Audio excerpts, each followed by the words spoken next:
Salamlar, hər kəsi salamlayıram. Sabahınız xeyir. İlk öncə təşəkkür edirəm ki, bu qarlı havada durub gəlmisiniz. Buna görə minnətdaram. Ümumiyyətlə, Toxtaşov məhkəmə müsabiqəsi barədə qısa bir məlumat verim. Deməli, bu müsabiqə Bakı Dövlət Universiteti Hüquq Fakültəsi Tələbə Elmi Cəmiyyəti tərəfindən 2016-cı ildən bəri keçirilir. 2018-ci ildən bəri isə konstitusiya icraatı qaydasında keçirilir. Belə digər məhkəmə müsabiqələrində adətən bir növ qarşılıqlı iddialar olur və s. Bu konstitusiya icraatı qaydasında keçirilən bu müsabiqədə əsas məqsəd odur ki, belə deyək, hüquq tələbələri daha ciddi, fundamental problemlər üzrə hüquq arqumentasiya apara bilsinlər, bu barədə öz fikirlərini bildirə bilsinlər. Nəticədə həm müsabiqə şifahi və yazılı mərhələlərdən ibarət olduğu üçün həm hüquqi yazı qabiliyyəti inkişaf eləsin, həm də hüquqi arqumentasiya, yəni şifahi arqumentasiya qabiliyyəti inkişaf eləsin. Bu ildə Toxtaşov məhkəmə müsabiqəsinə 30 komanda qeydiyyatdan keçmişdi. Cəmi 200 nəfərə yaxın tələbə iştirak elədi 5 fərqli universitetdən. İndi isə bu 30 komandadan 2 komanda nəhayət finala çıxıb. Düşünürəm ki, çox böyük bir uğurdur bu qədər şəxsin içindən finala çıxmaq. Ona görə düşünürəm, hər bir halda hər iki tərəf burada qalibdir. Amma yenə də müsabiqə olduğu üçün təbii ki, bir nəfər də qalib müəyyənləşdirməliyik. Ona görə hər iki komandaya uğurlar arzu edirəm. Eyni zamanda hakimlərə, burada olan, burada olmayan, bütün həm yazılarının yoxlanmasında, şifahi sessiyalarda iştirak edən bütün hakimlərə təşəkkürümü bildirirəm ki, öz dəyərli vaxtını ayırıb gəldilər. Müsabiqənin keçirilməsi mümkün oldu. Eyni zamanda müsabiqənin keçirilməsində bizi dəstəkləyən partnyorlarımız BHM Hüquq Şirkəti, Altay Mustafayev Tax and Law, Union Vəkil Bürosu, bunlara təşəkkürümü bildirirəm dəstəklərinə görə. Belə, komandaları çox gözlətməmək üçün uğurlar arzulayıram. Təşəkkürlər. Salamlar, sabahınız xeyir. Mən də hepinizi salamlayıram. Hər iki komandaya uğurlar arzu edirəm. İstəyirsiniz, katibə söz verək, tərəfləri elan etsin. Buyurun. Hakim Səbuhi Göyşovun sədrliyi, hakimlər Nüşabə Yusifova, Orxan Məmmədov, Sahil Cəfərov və Elvin İsayevin iştirakı ilə ərizəçi Teymur Həsənovun cavab verən Premium Həyat Sığorta Açıq Səhmdar Cəmiyyətinə qarşı qaldırdığı məhkəmə işinə açıq elan olunur. Məhkəmə işində ərizəçi tərəfi Teymur Həsənovun nümayəndələri Aytaç Həsənova və Jalə Əsəszadə təmsil edəcək. Cavab verən Premium Həyat Sığorta ASC tərəfindən isə Rəvan Bəbəyev və Nicat Vəliyev çıxış edəcəkdir. Çox sağ olun. Gəlin vaxtı uzatmadan ərizəçinin birinci nümayəndəsini çıxış üçün çağıraq. Möhtərəm sədr, hörmətli hakimlər, cavab verən tərəfin nümayəndələri və digər iştirakçılar, hər kəsi salamlayıram. Mən Aytaç Həsənova. Bugünkü çəkişmədə həmkarım Jalə Əsəszadə ilə birlikdə ərizəçi tərəfi təmsil edəcəyik. Növbəti 16 dəqiqə ərzində məhkəməyə ərizəçinin konstitusiyada təsbit olunan şəxsi toxunulmazlıq hüququnun pozulması və fərdi məlumatların qorunmasına dair hüquqlarının pozulması ilə bağlı tələblərimizi təqdim edəcəm. Yerdə qalan məsələlər üzrə isə tələblərimizi həmkarım öz növbəsində məhkəməyə çatdıracaq. Vaxtımızın 3 dəqiqəsini isə təksib üçün ayıracağıq. İndi isə istərdim ki, işin faktiki hallarını məhkəməyə təqdim edeyim. Belə ki, 2021-ci il 15 noyabr tarixində ərizəçi Güvən Bank ilə bağladığı kredit müqaviləsi əsasında bankdan 45 min manat məbləğində istehlak krediti götürmüşdür. Elə eyni gün o həm də Premium Həyat Sığorta şirkəti ilə həyat sığorta müqaviləsi bağlamışdır. Qeyd edim ki, Premium Həyat Sığorta şirkəti və Güvən Bank ilə arasında bağlanmış tapşırıq müqaviləsinə əsasən bank burada sığorta agenti sayılır. 2022-ci ilin aprel ayında Rusiya və Ukrayna arasında baş verən hərbi əməliyyatlara ərizəçi də cəlb olunmuş. 17 avqust tarixində o bu hərbi əməliyyatlarda yaralanmışdır. 27 noyabr tarixində isə ona Rusiya qanunvericiliyinə uyğun olaraq birinci dərəcə əlillik təyin olunmuşdur.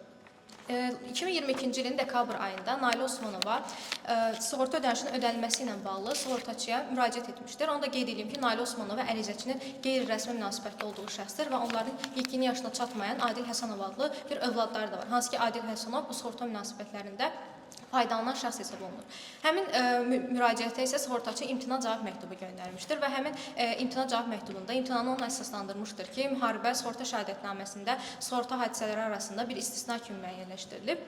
Eyni zamanda ərizəçiyə təyin olunmuş əlillik Azərbaycan yox, Rusiya qanunvericiliyinə uyğun olaraq baş verib.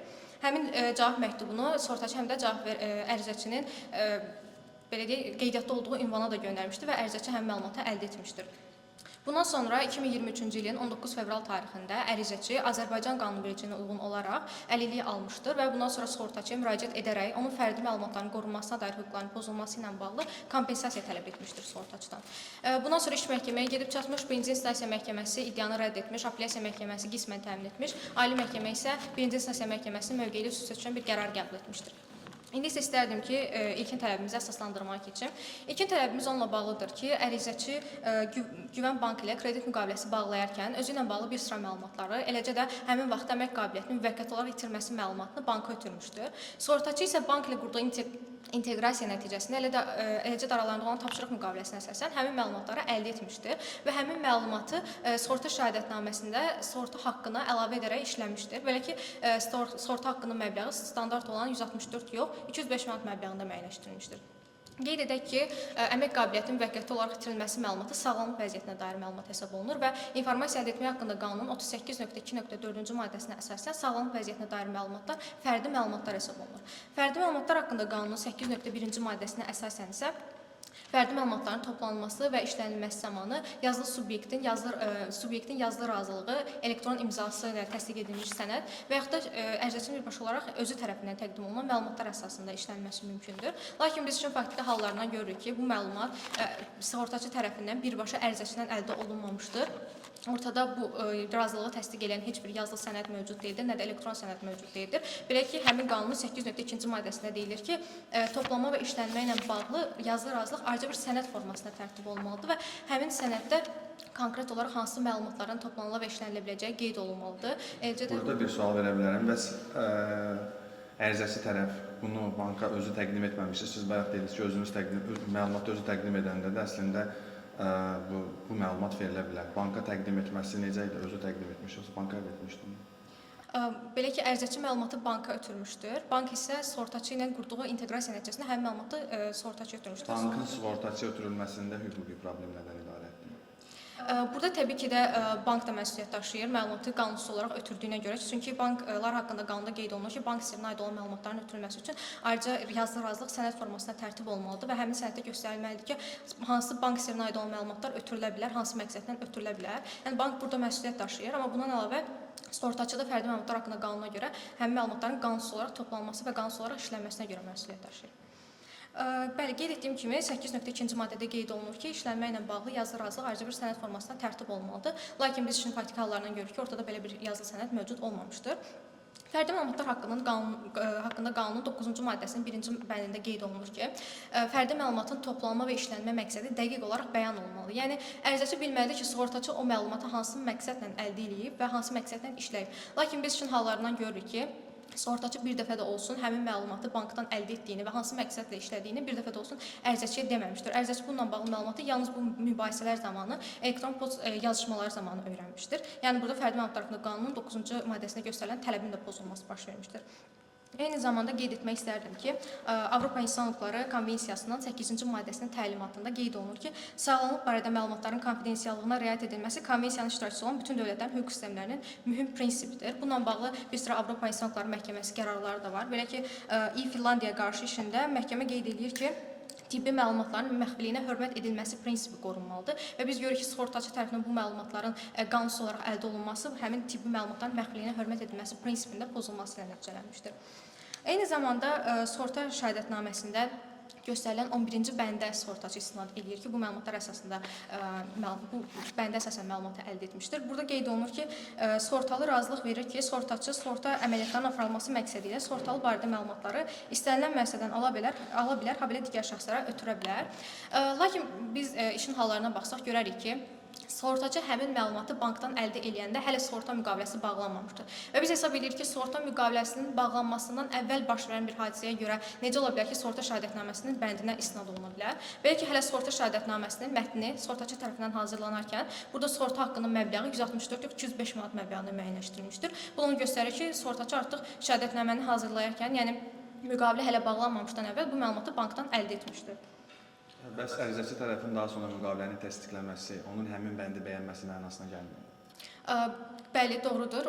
Bəyənməsi onu qəbul etməsi mənasına gəlir, amma nəzərdə almaq lazımdır ki, orada fərdi məlumatların və sığorta sirrinə aid olan məlumatların aid edilməsi göstərməmiş. Orada sadəcə yazılıb ki, sığortalı barədə məlumatların ötürülməsi və biz hesab edirik ki, ümumiyyətlə əgər biz həmin bəndə düşünsək ki, bu bənd fərdi məlumatlar və sığorta sirrinə aid olan məlumatları da əhatə edir, onda bu ümumiyyətlə vicdanlıq prinsipinə zidd olardı. Çünki onda belə çıxır ki, sığortaçı həmin bəndə istinad edərək bütün məlumatları, şəxs barədə bütün məlumatlarını istənilən müəssisəyə ötürə bilər, istənilən müəssisədən ala bilər. Bu da hər bir halda ərizəçinin maraqlarına zidd olan bir mövqe olardı və vicdanlıq prinsipinə zidd olardı.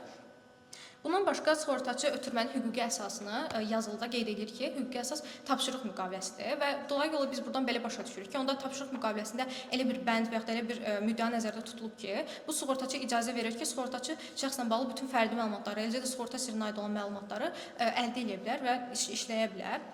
Lakin qeyd etdiyim kimi bu ümumiyyətlə yenə də vicdanlıq prinsipinə ziddir. Eyni zamanda mülki məcəllənin 390.1-ci maddəsinə ziddir. Orada 390.1-ci maddədə qeyd olunur ki, müqavilədə yalnız qanuna zidd olmayan müddəalar nəzərdə tutula bilər və bu da qanunvericiliyin tələblərinə zidd olduğundan, bayaqdan qeyd etdiyim kimi, fərdi məlumatlar haqqında qanun, informasiya əldə etmək haqqında qanunun tələblərinə zidd olduğundan ümumiyyətlə, əgər həqiqətən tapşırıq müqaviləsində belə bir müddəa varsa da, müqavilə həmin hissədə etibarsız hesab olunmalıdır. Bütün bu qeyd etdiklərimə əsasən hesab edirik ki, ərizəçinin mobil tətbiq üzərindən ötürdüyü məlumatların sığortaçı tərəfindən əldə olunması və qanunsuz olaraq işlənməsi onun fərdi məlumatların qorunmasına dair hüquqlarının pozulması ilə nəticələnmişdir.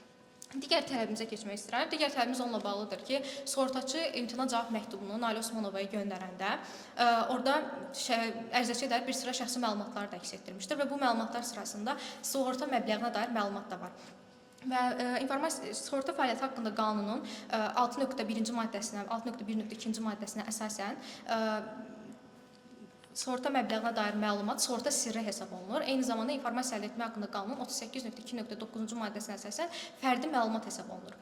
Və sığorta fəaliyyəti haqqında qanunun 6-cı maddəsinin 2-ci bəndində həmçinin qeyd olunur ki, sığorta bazarının peşəkar iştirakçıları, burada peşəkar iştirakçılar deyəndə sığortaçı nəzərdə tutulur, öz peşəkar fəaliyyətləri nəticəsində əldə etdikləri sığorta sirrinə aid olan məlumatları həmin sirrin aid olduğu şəxsin yazı razılığı olmadan digər şəxslərə ötürə bilməzlər. Gördüyünüz kimi, sığorta fəaliyyəti haqqında qanunda bu ötürülməni qanunsuz hesab edir. Eyni zamanda fərdi məlumatlar haqqında qanunun 5.2-ci maddəsində də qeyd olunur ki, qanunla nəzərdə tutulmuş istisnalardan başqa digər bütün hallarda subyektin yazı razılığı olmadan bu məlumatlar digər şəxslərə ötürülə bilməz. Bir də bu üstədə sual verməsəniz, siz burada digər şəxsə ötürmə deyəndə həmin maddə deyir ki, sığorta bazarının peşəkar iştirakçıları əldə etdikləri məlumatları.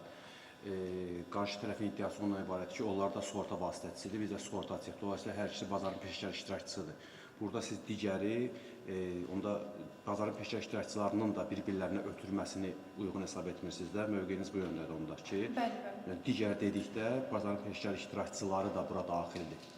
Bəli, çünki orada qanunverici heç bir istisna müəyyənləşdirmədiyindən hesab edirik ki, burada hər kəs nəzərdə tutulur.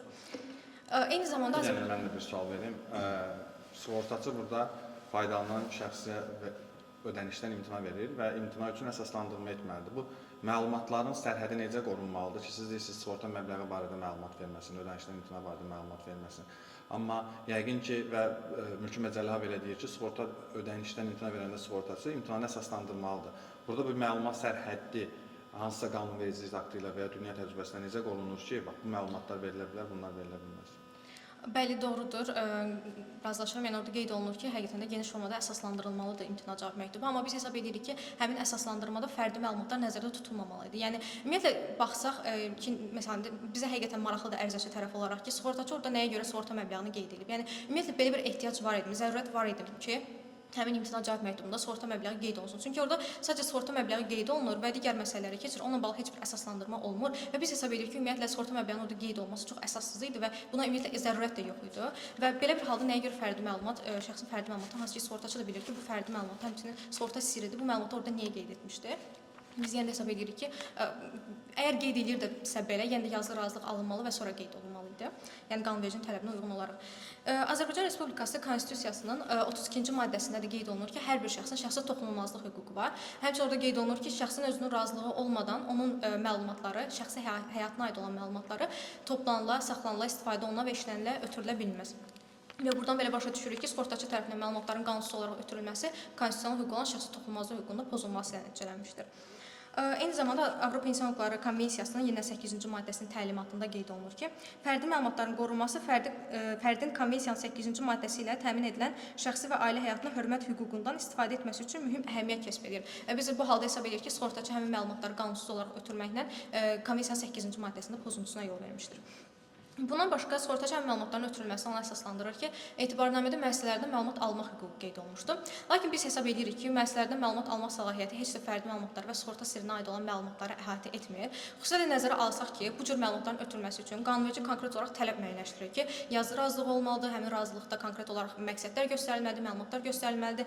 Necə ola bilər ki, sığortaçı tərəf yazılı razılığı, yəni bu cür qanunvericinin tələb etdiyi yazılı razılığı etibarnamədə göstərilən bir səlahiyyəti bərabər tutur, onunla eyniləşdirir. Və biz hesab edirik ki, burada mütləq şəkildə yazılı razılıq ayrıca sənəd formasında tərtib olunmalıdır və etibarnamədə nəzərdə tutulan ümumi bir səlahiyyətə bu daxil olunmamalıydı. Çünki orada ümumiyyətlə fərdi məlumatların və sığorta sirrinə aid olan məlumatların bu müəssisələrdən məlumat almaq hüququna aid olmasına bağlı heç bir konkret qeyd də yoxdur. Həmçinin sığortaçı Dəqiqləşmə eləmək istəyirəm. İstəyirsiniz ki, etibarnamə ilə verilən səlahiyyət özlüyündə fərdi məlumatın əldə olunması üçün müəyyən olunmuş qanunvericiliklə o tələblər razılıqda göstərilməlidir, necə işlənəcək, hansı məqsədlərlə, hansı müddətə, necə məhv olunacaq, bunu ehtiva etməməlidir. Bu prizmadan baxsaq ki, bəs etibarnamə ona müraciət etmək hüququ verir, düzdür. Dolayısıyla qarşı tərəf müraciət olunan müəssisə etibarnamə ilə əsasında müraciət edən şəxsi müraciətçi olaraq tanımalıdır. Bu hissədə razıyıq? Razıyıq. İndi bəs biz o aspektdən baxaq ki, vətəndaş müraciətləri haqqında qanun da deyir ki, müraciət cavablandırılmalıdır. 15 iş günündə əlavə araşdırma olduqda əlavə 15 gündə müddət də, iş günü müddəti də uzadıla bilər. İndi bu aspektdən düşünürmüsünüz ki, müəssisə deməli idi ki, sizi müraciətçi olaraq tanıyıram, amma vətəndaş müraciətləri haqqında qanunda qırağa kənara atacam mən. Çünki sizə məlumat açıqlaya bilmərəm. Buna bağlı belə qeyd edeyim. Belə ki, burada bəli, Nalə Osmanova müraciət etmişdir, sığortaçı da həmin müraciətə cavab vermişdir və bizim əslində buna bağlı bir problemimiz yoxdur, çünki faydalı şəxsin cavab almaq haqqı var. Lakin biz hesab edirik ki, burada sığorta məbləği, yəni fərdi məlumat qeyd olunmamalıdır. Yəni əgər həqiqətən o müraciətə cavabda fərdi məlumat qeyd olunursa, onda yazılı razılıq mütləq şəkildə alınmalıdır və yaxud da elektron sənəd ayrıca şəkildə əldə olunmalıdır. Yəni etibarnamədəki bir səlahiyyətin fərdi məlumatları və sığorta sirrinə aid olan məlumatları əhatə etməməlidir. Buna bağlı belə hesab edirik. Həmçinin Mən də mənim sualım olacaq. Siz onda deyirsiniz ki, sığorta məbləği fərdi məlumatdır. Yəni fərdi məlumat deyilən başa düşülür. Fərdi məlumat dedikdə, fərdi məlumatlar haqqında qanunda qeyd olunur ki, şəxsin şəxsiyyətini identikləşdirən hissənin məlumat başa düşülür. Yəni məktubda yazılsa ki, 164 manat sığorta məbləği müəyyən olunub, bu fərdi identikləşdirməyə imkan verilmir. Belə deyək, belə ki, informasiya əldə etmək haqqında qanunda 38.2.9-cu maddəsində qeyd olunur ki, maliyyə əməliyyatları ilə bağlı məlumatlar fərdi məlumat hesab olunur və biz nəzərə alsaq ki, sığortaçı bir maliyyə şirkətidir, yəni onun ümumiyyətlə bütün prosedurlar maliyyə ilə bağlıdır, çünki burada pul tranzaksiyasından söhbət gedir. Bu halda sığortaçı əgər maliyyə təşkilatıdırsa, onun fəaliyyətləri də maliyyə fəaliyyətlərini əhatə etdiyindən, burada sığorta məbləği də həmin əməliyyatların bir hissəsi olduğundan nəzərə alsaq ki, sığorta məbləği sığorta ödənişi miqdarını müəyyən edir. Yəni də burada sığorta ödənişi dedikdə maliyyə ödənişi, maliyyə tranzaksiyası hesab olunur. Yəni bu səbəbdən bu məlumat bir növ şəxsin maliyyə əməliyyatlarına bağlı məlumat olur və yenə də fərdi məlumatlara aid olunur. Yəni sırf mahiyyət etibarilə baxsaq, yəni şəxsin maliyyə münasibətlərinə aid olduğundan biz onu fərdi məlumat hesab etməliyik. Həmçinin sığortaçı qeyd edir ki, bu məlumatların ötürülməsində o əslində məlumatları Nalə Osmanovaya yox, faydalanan şəxsə Adilə Həsənovaya ötürmüşdür. Lakin Adilə Həsənov yekun yaşına çatmayan şəxs olduqdan bu məlumatı onun qanun nümayəndəsi olan Nalə Osmanova əldə etmişdir. Buna bağlı qeyd etmək istəyirik, qanunvericilik yazılı məlumatların ötürülməsi ilə bağlı necə qeyd edilir ki, yazılı razılıq olmalıdır, elektron sənəd olmalıdır və s. Burada heç bir istisna müəyyənləşdirmir ki, bəli, faydalanan şəxs bu məlumatı ala bilər. Ona görə hesab edirik ki, bu tələblərin hamısı elə faydalanan şəxs üçün də keçərlidir və yenə də faydalanan şəxs, istərsə də başqa şəxs olsun, bu məlumatları əldə edə bilməzdir. Üstəlik, onu da nəzərə alsaq görərik ki, sığortaçı Nalə Osmanova müraciəti eləyəndə etibarnamə əsasında etmişdir müraciəti. Bu da onu göstərir ki, əslində o məlumatı təmsilçilik əsasında almaq istəmişdir. Yəni o məlumatı əslində ərizəçinin adından və ərizəçinin xeyrinə əldə etmək istəmişdir. Mənim burada bir sualım var idi. Hansı ki, qeyd etdiyiniz sığorta fəaliyyəti haqqında qanunun 6-cı maddəsində, hansı ki, sığorta sirrini əldə etməkdə qeyd etdiyiniz faydalanan şəxs. Faydalanan şəxsin anlayışını biz diqqət yetirdikdə görürük ki, o sığorta marağı olan şəxslərdən biridir, hansı ki müqavilə əsasında və yaxud qanunla. Və burada sığorta marağı olduğuna görə sığorta məbləği ilə bağlı məlumat əldə etməsi də qanun nümayəndəsi vasitəsilə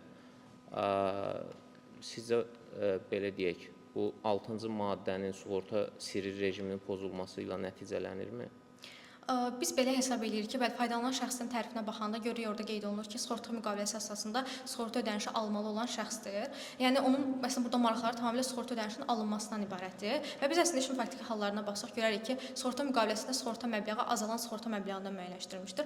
Azalan sığorta məbləği o deməkdir ki, sığorta məbləğinin miqdarı qalıq borc məbləğinin miqdarına bərabərdir. Yəni şəxs kredit borcunu ödədikcə, yəni kredit borcu azaldıqca sığorta məbləği də azalır və nəticədə elə olur ki, sığorta hadisəsi baş verəndə ödəniləcək sığorta ödənişi miqdarı qalıq borc məbləğinə bərabər olur. Bu deməkdir ki, elə sığorta hadisəsi baş verəndə bütün sığorta ödənişi banka ödəniləcək və yerdə qalan digər faydalanan şəxslər üçün, eləcə də Adil Həsənov üçün, hətta ərizəçinin özü üçün də sığorta ödənişindən heç bir fayda qalmayacaq.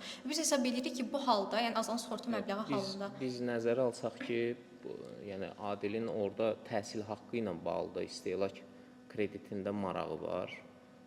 Yəni işin faktlarında o da qeyd olunmuşdur ki, yəni o təhsil xərcləri ilə bağlıdır, istehlak kreditindən istifadə etmək üçün. Bəli, istehlak kreditindən istehlak kreditinin götürülməsində əslində burada Adilin maraqları var idi, amma nəticədə sığorta ödənişinin ödənilməsində Adil heç bir o ödənişdən gəlir əldə etməyəcəyi üçün biz hesab edirik ki, burada yəni o sığorta ödənişini əldə etməyəcəksə, onda necə sığorta məbləğini bilməklə bağlı bir marağı ola bilər. Yəni biz bu aspektdən yanaşırıq, hesab edirik ki, faydalanan şəxs ailə üzvü hesab olunan faydalanan şəxs Adil Həsənov sığorta ödənişindən heç bir gəlir əldə etməyəcək, heç bir fayda əldə etməyəcək. Onda bu məlumatı bilmək nə dərəcədə zəruri idi və nə dərəcədə ehtiyac var idi ki, ümumiyyətlə nə dərəcədə onun burada maraqları var idi. Ərizəsinin birinci nümayəndəsinə verilən vaxt yekunlaşdığı üçün biz ikinci nümayəndəsini çağırmışıq. Hörmətli məhkəmə tərkibi, cavab verən tərəfin nümayəndələri, eyni zamanda digər iştirakçılar, hər birinizi salamlayıram. Mən Əsədzadə Jalə və irəliləyən dəqiqələrdə yerdə qalan 3 tələbi ərizəçi tərəfin nümayəndəsi olaraq əsaslandıracağam.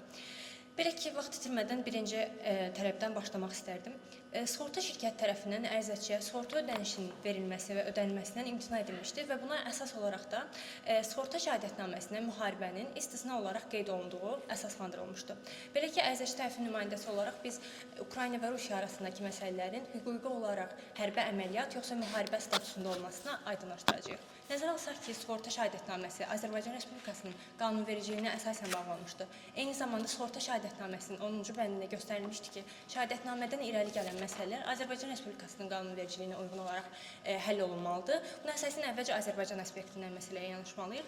Belə ki, müharibə anlayışında qanunvericiliyimizdə nə hərbi əməliyyat, nə də müharibə anlayışına dəqiq tərif verilməsə də, Azərbaycan Respublikasının Konstitusiyasının 109-cu maddəsinin 30-cu bəndində prezidentin səlahiyyətləri arasında müharibə elan etmək səlahiyyətinə rast gəlirik.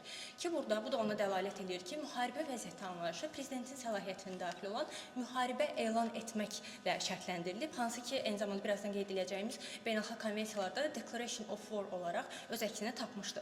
Və nəzərə alsaq ki, ərizəçi Rus qoşunlarında yaralanmışdı. Ona görə Rusiya Federasiyasının Konstitusiyasının 106-cı maddəsini nəzərdən keçirdikdə, orada müharibə və sülh məsələləri ilə bağlı olan işlər Rusiya Dövlət Duması tərəfindən həll olunması qeyd öz əksini tapmışdı və eyni zamanda 31 may 1996-cı il tarixli Müdafiə haqqında qanunun 18-ci maddəsinə əsasən müharibə vəziyyəti federal qanunla elan edilməlidir. Lakin 24 fevral 2022-ci il tarixindən bəri biz hərbi əməliyyatların müharibə elan olunması və yaxud da müharibə vəziyyətinin elan olunması ilə bağlı hər hansı bir federal qanun ya da Rusiya Dövlət Duması tərəfindən hər hansı bir qanun elan edildiyinə rast gəlmirik. Eyni zamanda biz beynəlxalq konvensiyadan hərbi əməliyyat və müharibə anlayışlarının fərqini dəyərləndirdikdə isə 1907-ci il 3-cü Haqa Konvensiyasının 1-ci maddəsinə görə razılığa gələn dövlətlər etiraf edir ki, hərbi əməliyyatlar əvvəlcədən xəbərdarlıq edilmədən və əsaslandırılmış müharibə müharibə elanı, yəni declaration of war olmadan ultimatum şəklində başladıla bilməz. Davamlı olaraq 1949-cu il Ceneva Konvensiyasının ümumi 2-ci maddəsində qeyd alınır ki, konvensiya bütün elan olunmuş müharibələrə və dövlətlər arasında iki və ya daha çox tərəf arasında baş verən bütün silahlı münaqişələrə aid edilməlidir. Və bu sözügedən maddənin şərhinə dair 2016-cı il ICRC-nin kommentariyası mövcuddur və bu kommentariyada bu maddənin şərhi nəzdində göstərilib ki, Ceneva Konvensiyası həm hərbi əməliyyatlar, həm silahlı, yəni silahlı münaqişə nəzərdə tutulur, silahlı münaqişə, həm də müharibələrin tətbiqi üçün şərait yaradır. Lakin öz hüquqi mənasında hərbi əməliyyat və silahlı münaqişə ilə müharibə anlayışını eyniləşdirə bilməz. Belə ki, burada eyni zamanda qeyd olunmuşdur ki, müharibə öz hüquqi mənasında declaration of faktının başlaması ilə, yəni müharibə elanı faktı ilə birlikdə başlayır. Belə ki, burada da müharibə elanı ilə şərtləndirilib öz hüquqi mənasında. Eyni zamanda işin hallarına nəzər yetirdikdə isə mübahisələndirilən bənd, yəni 8-ci bənd, müharibə istisna olmaqla hərbi əməliyyatlarda baş verən hadisələrə təminat verilir bəndi. Əslində standart şərtdir, işin faktiki hallarında da göründüyü kimi. Standart şərt dedikdə isə mülki məcəllənin 417.1-ci maddəsinə əsasən əvvəlcədən müəyyən olunmuş və dəfələrlə istifadə üçün nəzərdə tutulan, tərəflərdən biri tərəfindən təqdim olunan şərt nəzərdə tutulur. Ardıcı 419-cu maddədə göstərilir ki, standart şərtlərin bəndində, dispozisiyasında və onun hüquqi nəticəsində hər hansı bir qeyri-müəyyənliyə rast gəlinərsə, bu həmin bəndi şəhadətnamədə əks etdirməyi təklif etmiş tərəfin əleyhinə, ziyanına hesablanmalıdır. Bizim işin hallarına baxdıqda isə standart şərtin sığortaçı tərəfindən müqaviləyə əlavə olunduğunu nəzərə aldıqda, hər hansı bir qeyri-müəyyənlik olarsa, bu əslində cavab verən tərəfin əleyhinə hesablanmalıdır. Eyni zamanda qeyri-müəyyənlik anlayışına isə Konstitusiya Məhkəməsi öz plenum qərarında aydınlıq gətirir. Belə ki, standart şərtə dair belə bir qayda var ki, o dispozisiyası və hüquqi nəticəsi aydın ifadə olunmalıdır ki, onunla bağlı, ümumiyyətlə, dispozisiyasının ya da hüquqi nəticəsi ilə bağlı mübahisələr əlavə rəyə, hüquqi rəyə ehtiyac olmadan aydınlaşdırılsın və mübahisələndirilə bilməsin. Lakin biz görürük ki, hal-hazırda belə mübahisələndirmə var, ona görə bunu qeyri-müəyyənlik olaraq nəzərə alırıq və qeyri-müəyyənlikdə qeyd elədiyim kimi cavab verən tərəfin əleyhinə hesablanmalıdır. Eyni zamanda bunu da qeyd etmək istəyirik ki, əgər sadaldıqlarımın əksinə hüquqi mənasından daha ziyadə ona cavab verən tərəf, şirkət tərəf siyasi mənada əgər müharibəni və yaxud da hərbi əməliyyatı qiymətləndirmək istəyirdisə, bunu şəhadətnamədə öz əksini tapmalıydı. Yəni, daha geniş mənada, hüquqi mənadan kənara çıxmaq üçün şəhadətnamədə dəqiqliklə müharibənin nə olduğu və hərbi əməliyyatın nə olduğuna dair tərif olmalıdır ki, buna da rast gəlmirik. Ona görə də sadaladıqlarıma əsasən hesab edirik ki, iki dövlət arasında, Rusiya və Ukrayna arasında olan məsələlər hərbi əməliyyat yox, müharibə yox, hərbi əməliyyat hesab olunmalıdır. Eyni zamanda bunu da qeyd etmək istəyirəm ki, Beynəlxalq Ədalət Məhkəməsinin 16 mart 2022-ci il tarixli qərarı var, hansı ki, Ukrayna və Rusiya arasındakı münaqişəni həll edir. Orada da qeyd olunmuşdu ki, Rusiya Federasiyasının Ukrayna ərazisində soyqırımının qarşısını almaq və cəzalandırmaq məqsədi ilə onun hərbi əməliyyatlara məruz qalmaqdan qorunmaq hüququnu inandırıcı hesab edir. Biz artıq qeyd elədiyim kimi hərbi əməliyyat və müharibəni ayırırıq və burada da hərbi əməliyyatlara qorunması hüququnu inandırıcı hesab etmişdi. Və bildiyimiz kimi Azərbaycan Konstitusiyasının 148-ci maddəsinin 2-ci hissəsinə əsasən Azərbaycan Respublikasının tərəfdar çıxdığı beynəlxalq müqavilələr qanunvericilik sisteminin ayrılması hissəsidir və ona görə də Azərbaycan tərəfdən də bu iki dövlət arasındakı mübahisə müharibə yox, hərbi əməliyyat silahlı münaqişə kimi qiymətləndirilməlidir və sığortalıya sığorta ödənişi verilməlidir. Mən burada bir sualım var. Sığortanın mahiyyəti baxımından müharibə əslində sığortalana bilməyən risklərdən biri hesab edilir. Çünki müharibənin törətdiyi fəsadlar və s. sığorta riskinin qiymətləndirilməsi baxımından mümkün deyil. Belə olduğu təqdirdə sizin, mən eşitdim, yəni siz deyirsiniz standart şərtdir və ona görə sığortası daha spesifik yazmalıydı. Amma sığortasının spesifik yazılmamasına asılı olmayaraq sığorta qurumu da bir mənfəət əldə olundu. Siz düşünürsünüzmü ki, ümumiyyətlə sığortası müharibəni təminat altına almaq istəyəcək ki? Müxtərəm hakim, biz sığortaçı tərəfindən maliyyə vəziyyətinin və riskinin çox olmasını qiymətləndirərək müharibənin sığorta risklərinə daxil edəcəyini düşünürük. Lakin bu halda məsələnin müharibə olduğu halda, bu halda sadəcə ərizəçi tərəfindən hansısa mübahisələndirmə və yaxud da narahatlıq ola bilərdi. Amma nəzərə alsaq ki, onsuz da bu müharibə deyil, ərizəçinin müharibənin sığorta riski kimi hesab olunması kimi bir marağı da yoxdur. Digər sualınız yoxdursa, icazənizlə ikinci məsələni səsləndirmək istəyirəm. Bir dənə sualım var bu hissə ilə bağlı. Siz deyirsiniz ki, bəs şəhadətnamədə müharibənin dəqiq anlayışını göstərməli idi. Ümumi bizim qanunvericilikdə və yaxud beynəlxalq qanunvericilikdə müharibənin dəqiq anlayışı var yoxsa? Bəli. Müharibənin dəqiq anlayışı ümumiyyətlə dəqiq olaraq Ceneva konvensiyasında hərbi əməliyyat və müharibəni ayrı iki kateqoriya kimi qiymətləndirir. Və ICRC də öz qanununda eyni zamanda bayaq qeyd etdiyim kimi müharibəni hərbi əməliyyatlardan fərqləndirən, formallığını verən və hüquqi olaraq başlamasına səbəb edən müharibənin rəsmi olaraq elanıdır. Yəni hərbi əməliyyatların Declaration of War faktının başlanmasından sonra müharibə kimi elan edildiyini görürük. Okay, bu hissədə aydındır. Bəs belə bir rəsmi elan Rusiya tərəfindən olubmu? Xeyr.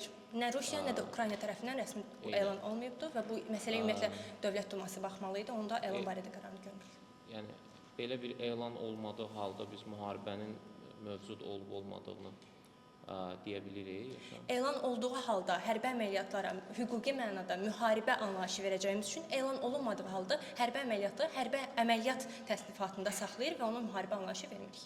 Bəs biz nəzərə alsaq ki, 45-ci il 2-ci Dünya müharibəsindən sonra ümumiyyətlə dövlətlər müharibə terminindən imtina etmişdi bir növ ki və onu da 48 nizamnamədə BMT-nin bəs hərbi münaqişələr, silahlı münaqişələr kimi ifadə etdi ki, deyək ki, bir dövlət digər dövlətin ərazi bütövlüyünü tanımalıdır.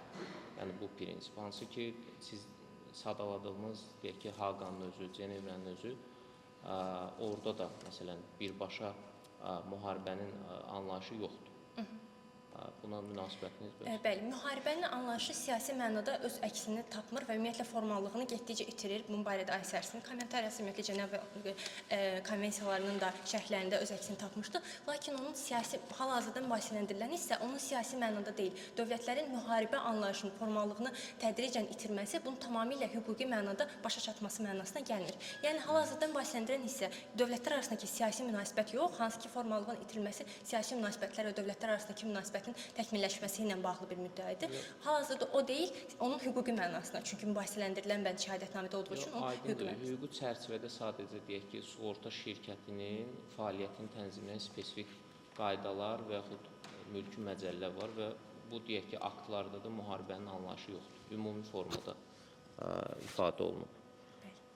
O necə, yəni dəqiq belə deyək də anlayış verə bilərdi?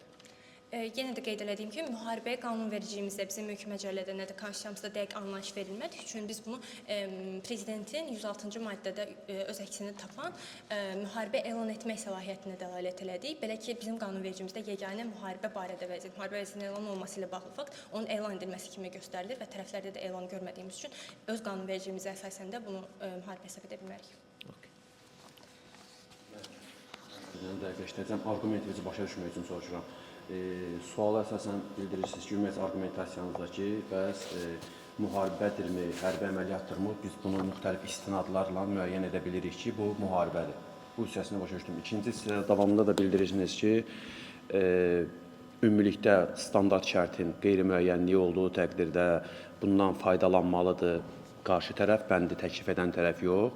Dolayısıyla burada bir qeyri-müəyyənliyə də gedirsiniz. Əgər qeyri-müəyyən, mən sadəcə anlamaq istəyirəm ki, məndə sual yaranır. Qeyri-müəyyəndirmi, yoxsa açıqdırmı, müharibədir? Bəli, aydındır sualınız. Möhtərəm hakim, burada arqumentin birinci hissəsində əsaslandırılma, yəni qeyri-müəyyən bir şərt öz əksini tapıb şəhadətnamədə artıq. Sadəcə onun müəyyənləşdirilməsi əgər hüquqi əsasda olacaqsa, o halda belə yenə də ərizəçi tərəfin xeyrinə hesablanılır, çünki müharibə deyil, hərbi əməliyyat hesab olunur. Lakin qeyri-müəyyənliyi Azərbaycan aspektindən şəhadətnamədə öz əksini tapmağı, standart şərt barədə olan arqument yenə də təsdiq eləyir ki, qeyri-müəyyənliyin həlli onsuz da bu hüquqi anlayış olmasaydı da belə hesablanmalıydı. O zaman ikinci tələbə əsaslandırılması ilə davam etmək istəyirəm. Belə ki, şirkət ərizəçi ilə bağlanan sığorta müqaviləsinin ərizənin ayrılmaz hissəsi olan ərizəçi yox, Nailə Osmanova tərəfindən doldurulmasına əsas gətirərək ümumilikdə sığorta müqaviləsinin etibarsız olmasına iddia eləmişdir. Bizim qanunvericimizin mülki məcəllənin 359.1-ci maddəsinə əsasən əqd təmsilçilik vasitəsilə də, təmsilçilik ilə də bağlanıla bilər. Eyni zamanda 362.1-ci maddəsinə əsasən hər bir şəxsin üçüncü şəxslər qarşısında təmsilçiliyi üçün başqa şəxsə verdiyi yazılı vəkalət etibarnamə adlanır. Belə ki, işin hallarından məlum olduğu kimi, ərizəçi tərəfindən Nailə Osmanovaya verilmiş ümumi etibarnamə mövcuddur və o etibarnamədə də birazdan qeyd edəcəm səlahiyyət mövcuddur, amma ondan əvvəl etibarlı olan əqdin Konstitusiya Məhkəməsinin 2 aprel 2021-ci il tarixli plenum qərarına əsasən etibarlı əqdin 3 əsas şərti müəyyənləşdirmişdi, hansı ki, mülki məcəllərin 30 şərtlərindən də aydın olur ki, səlahiyyətli subyektin olması, əqdin iradə sərbəstliyi və onun ifadəsi, eyni zamanda forma və məzmun uyğunluğu, forma və məzmun uyğunluğuna dair mübahisələndirən hissə yoxdur. Əsas məsələ ərizəçinin, daha doğrusu cavab verən tərəfin iddia elədiyi məsələ onun səlahiyyətsiz şəxs tərəfindən bağlanmasıdır. Lakin etibarnamədə öz əksini tapan, qanunla icazə verilmiş bütün əqdləri bağlamaqla özünü təmsil etməyi Nailə Osmanovaya etibar etmişdi hissəsindən bizə aydın olur ki, Teymur Həsənov özü ümumi etibarnamə nəticəsində bütün əqdləri bağlamağı Nailə Osmanovaya etibar etmişdi və bütün qanunla icazə verilmiş əqdlərə nəzərə alsaq ki, sığorta müqaviləsi və bütün digər əqdlər də daxil edilir və burada bir ümumiləşdirmə var və bütün əqdləri özündə ehtiva edir. Deməli, əslində konkret subyektə münasibətlə konkret səlahiyyət müəyyənləşdirilmiş etibarnamənin etibarsız olması məsələsi mübahisələndirilməməlidir ümumiyyətlə və eyni zamanda əgər bəndə əsasən mübahisələndirilsəydi belə sonradan bəyənməyə əsasən 360.1-ci maddədə qeyd olunduğu üzrə təmsil edilən tərəfindən əqdin sonradan bəyənilməsi əqdin bağlanıldığı andan hüquq və vəzifələr yaradır, onları dəyişdirir və xitam edir. Nəzərə aldıqda biz burada da görə bilirik ki, etibar əvvəlcə Nailə Osmanova səlahiyyətlidir və səlahiyyətli olmasaydı belə səlahiyyətlərini aşdığı halda sığorta haqları ödəməklə Teymur Həsənov ərizəçi sığorta müqaviləsini bəyəndiyini qeyd almışdı, bəyəndiyini daha doğrusu ifadə etmişdi və bu ifadədə kifayət eləyir ki, bizə artıq əqdin etibarlı olması və onun hüquq və vəzifələr yaratması, dəyişdirməsi, xitam eləməsidir. Bir dənə məsələyə burada fikir bildirim. Siz bayaq etibarnamə barədə danışanda istənilən müəssisədən məlumat almağın çox ümumi yazıldığını bildirdiniz və qeyd etdiniz ki, buna görə etibarnamənin həmin bəndə etibarsız olmalıdır. İndi deyirsiniz ki, etibarnamə ilə ümumi etibarnamə verilir, buna görə bağlana bilər. Eyni etibarnamədə siz bir bəndin ümumi yazıldığına görə etibarsız olmasını deyirsiniz, digər bir bəndin isə etibarlı hesab edilməsini deyirsiniz. Və nəzərə alanda ki, ilk çıxışınızdan istinadlar verərək deyirəm, sağlamlıq barədə məlumatlar, həssas məlumatlar, fərdi məlumatlar haqqında qanunla qorunur. Bu zaman düşünürsünüzmü ki, ümumi etibarnamə ilə bu müqavilə bağlanır bilər? Möhtərəm hakim, əvvəlcə həmkarımın qeyd elədiyi məlumat, müəssərdən ümumi məlumat almaq prinsipinin ümumi yazıldığı və ümumiyyətlə etibarlı olmaması barəsindəki hissə onunla əsaslandırılır ki, qanunvericiliyimiz məlumat və fərdi məlumatı bir-birindən ayrılır. Belə ki, qanunvericiliyimizdə fərdi məlumat, ümumi məlumat hesab olunmur. Lakin müəssisələrdən məlumat almaq anlayışı dedikdə isə orada nəzərdə tutulan məlumatlar ümumi məlumatlardır, hansı ki, fərdi məlumatları onunla eyniləşdirə bilmərik. Ona görə də o hissəyə əsaslanaraq ümumi məlumat sayılmayan fərdi məlumatın alınması hüquqi hesab olmalıdır. Lakin qanunla müəyyən edilməmiş bütün əqdlərin çərçivəsində heç bir xüsusiləşdirmə və ya da istisna yoxdur. Necə ki, fərdi məlumat istisna edilir əslində. Olmadığı üçün bu əqdə özündə öz əksini tapır. Yəni, səlahiyyət əqdin bağlanmasını özündə ehtiva edir. Ona görə bunu ziddiyyət saymırıq. Mülki məcəllədə səhv etmirəmsə belə bilməm olmalıdır ki, təmsilçi ilə əlaqədar şəxslə iştirak etməsi istisna olmaqla digər məsələlərdə təmsilçi bağlaya bilər. Ola bilər cümləni tam dəqiq konkret demirəm. Siz düşünürsünüz ki, bu bənd onu istisna belə başa düşdüm ki, siz düşünürsünüz ki, bu bənd istisna etmir. Yəni bu etibarnamədəki bəndin etibarsızlığıdır. Bəli, istisna etmir. İşte sizin növbəti suala keçəm haqqında. Növbəti suala əsaslandırdıqda isə bir məsələni qeyd etmək istəyirik ki, ərizəçi sığorta ödənişinin əlilliyin təyin olunmasından etibarən ödənilməsini sığorta prinsiplərinin zidd hesab edir. Burada sığorta hadisəsizdəlikdə mülki məcəllənin 922-ci maddəsinə əsasən sığorta müqaviləsinin bağlanmasına əsas olan və onun ödənilməsi üçün əsas olan və sığorta müqaviləsinin qüvvədə olduğu müddət ərzində baş verən hadisə və ya hal nəzərdə tutulur, hansı ki, ardıcada da qeyd olunur ki, sığorta ödənişinin ödənilməsinə səbəb olur.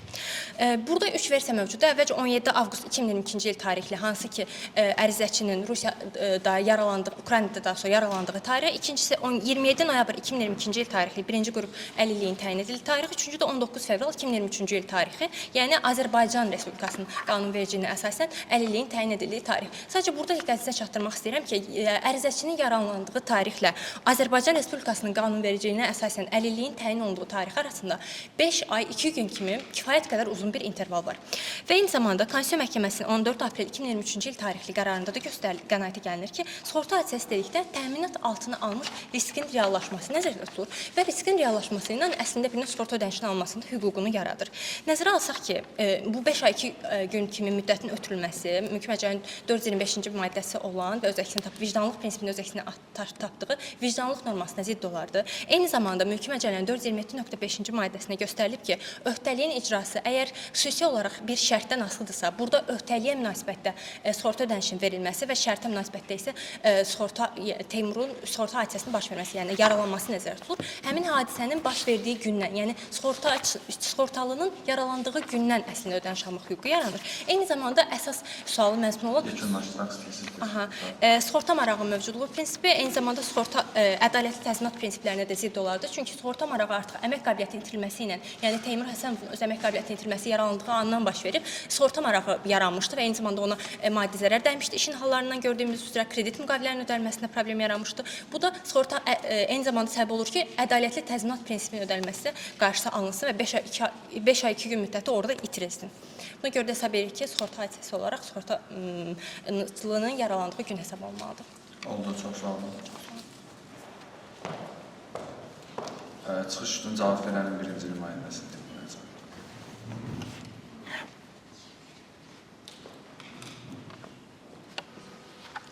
Hörmətli məhkəmə, hörmətli auditoriya və ərizəsi tərəfinin nümayəndələri, ilk növbədə hər birinizi salamlayıram.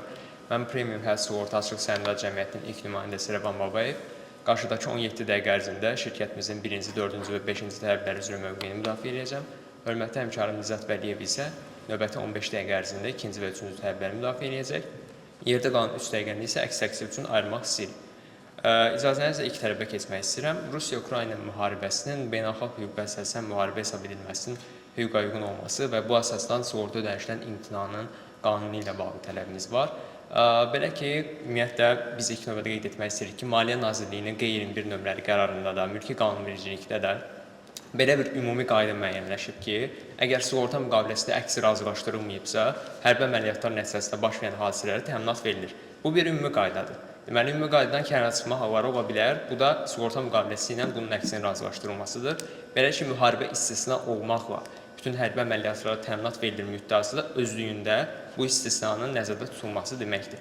Və qanunvericilikdə Nə vaxt dəyişmək üçün qaydalar müharibələri standart olaraq təminata salır yoxsa salmır? yox, müharibə adı çəkilmir. İndi deyəcəm o ilə bağlı mövqeyimizi.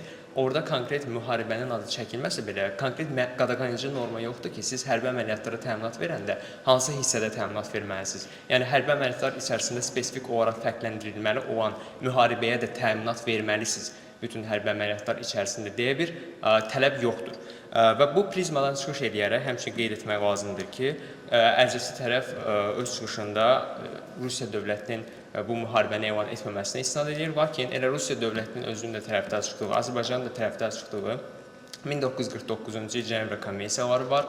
Hansı ki, burada müharibənin definitiv anlayışı müəyyənləşdirilməsə də, müharibəyə dair maddi müharibə yanaşma anlayışı var. Bu anlayış özündə onu ehtiva edir ki, müharibə elan edilib edilməməsindən asılı olmayaraq mövcud olan bir faktdır. Və burada əgər bir dövlət tərəfindən digər dövlətin ərazisi işğal olunursa, faktiki işğal vəziyyəti mövcuddursa, hətta dövlət bunu tanımasa belə bu müharibə vəziyyəti kimi qiymətləndirilməlidir.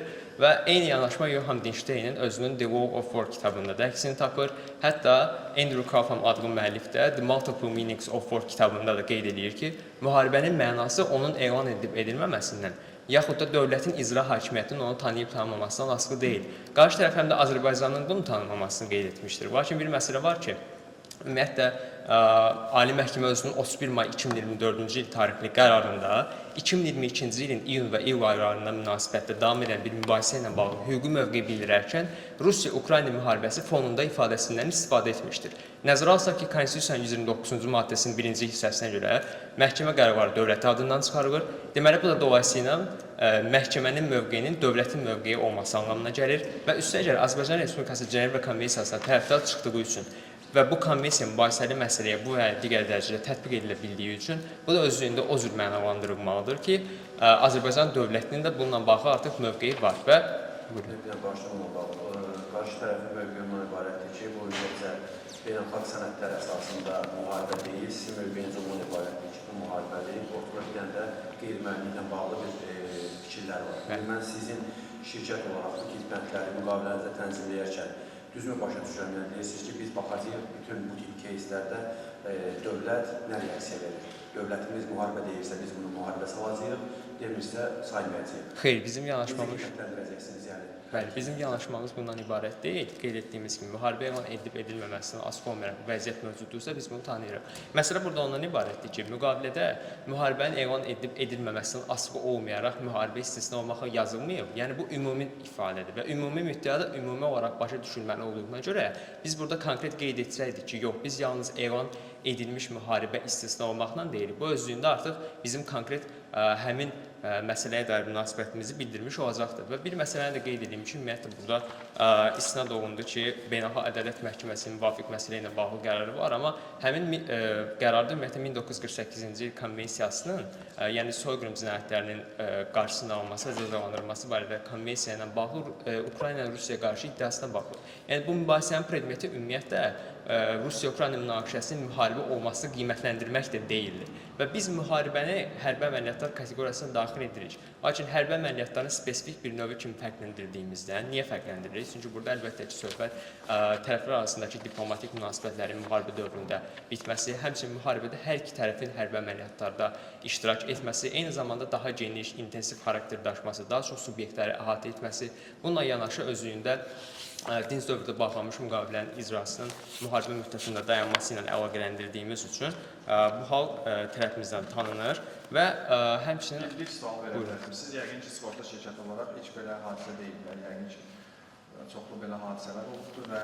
onun münaqişə yoxsa müharibə olması barədə sığorta şirkətində müxtəlif fikirlər yaranıb. Siz nə düşünürsünüz? Yəni, bu bəndin bu cür yazılması, hər hadisə baş verəndə çox böyük bir diskresyon səlahiyyətinin sığortacıya verilməsi ki, hər hansı bir hadisənin müharibə olub olmamasını mən qərarlaşdıracağam, mən dünya qanunvericilik aktlarını istisna verəcəm. Bu ümumiyyətlə tərəflər arasında, yəni mülki hüquqda da müqavilə bağlanması tərəflər arasında bərabərlik qorunmalıdır. Bu bərabərliyin aşkar şəkildə pozulmasına gətirib çıxartılır. Xeyr, bu bərabərlik hüququnun pozulması ilə əlaqəli deyil. Niyə? Çünki biz qarşı tərəf burada ümumiyyətlə həmin müddəanın ikili təfsir olunduğunu, qeyri-müəyyənliyini qeyd edir.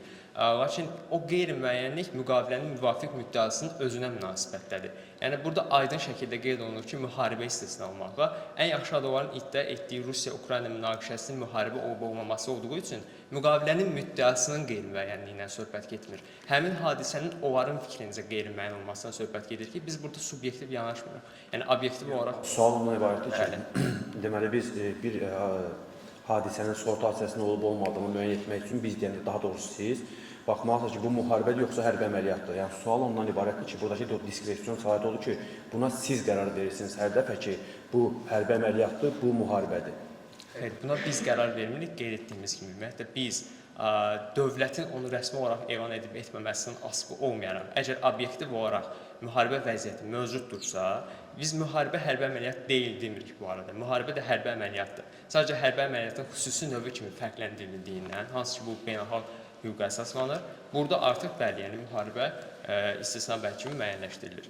İcazənizlə mən 4-cü tələbə keçmək istəyirəm. Mənim burada bir sualım var idi, zəhmət olmaz. Dediniz, müharibədə hərbi əməliyyatdır da, bəs onda ərizədə hərbi mükəlləfiyyətiniz mövcuddurmu sualına bəli cavabı gəldikdə, yəni o növbəti hissədə xananı doldurmalı idi, amma doldurmadığına görə siz ona müharibə istisna olmaqla hərbi əməliyyatlar nəticəsində baş verən hadisələrə təminat vermisiniz. Və indi də dediniz ki, müharibə də bir növ hərbi əməliyyatdır və belə olduğu təqdirdə artıq siz müharibəyə də dolayısıyla təminat vermiş olursunuz. Və deyək ki, müharibə yox, hərbi əməliyyatdırsa, bəs hərbi əməliyyat sizin üçün dəqiq anlayışa harda nəticəyə gəldiniz ki, bəs hərbi əməliyyat belə təminat altına alınacaq? Sualınız aydındır. Burada ümumiyyətlə biz müharibə hərbi əməliyyatdır dedik. Bəli, müharibə hərbi əməliyyatın xüsusi növüdür dedik. Yəni bu o mənaya gəlir ki, müharibə istisna bütün hərbi əməliyyatlara təminat verilməsi müharibədən kənar, yəni müharibə hesab edilməyən və adi qaydada baş verən hərbi əməliyyatların təminat altına alınması deməkdir. Ona görə bu xüsusi olaraq istisna olunub. Bu adi hərbi əməliyyatlar nədir?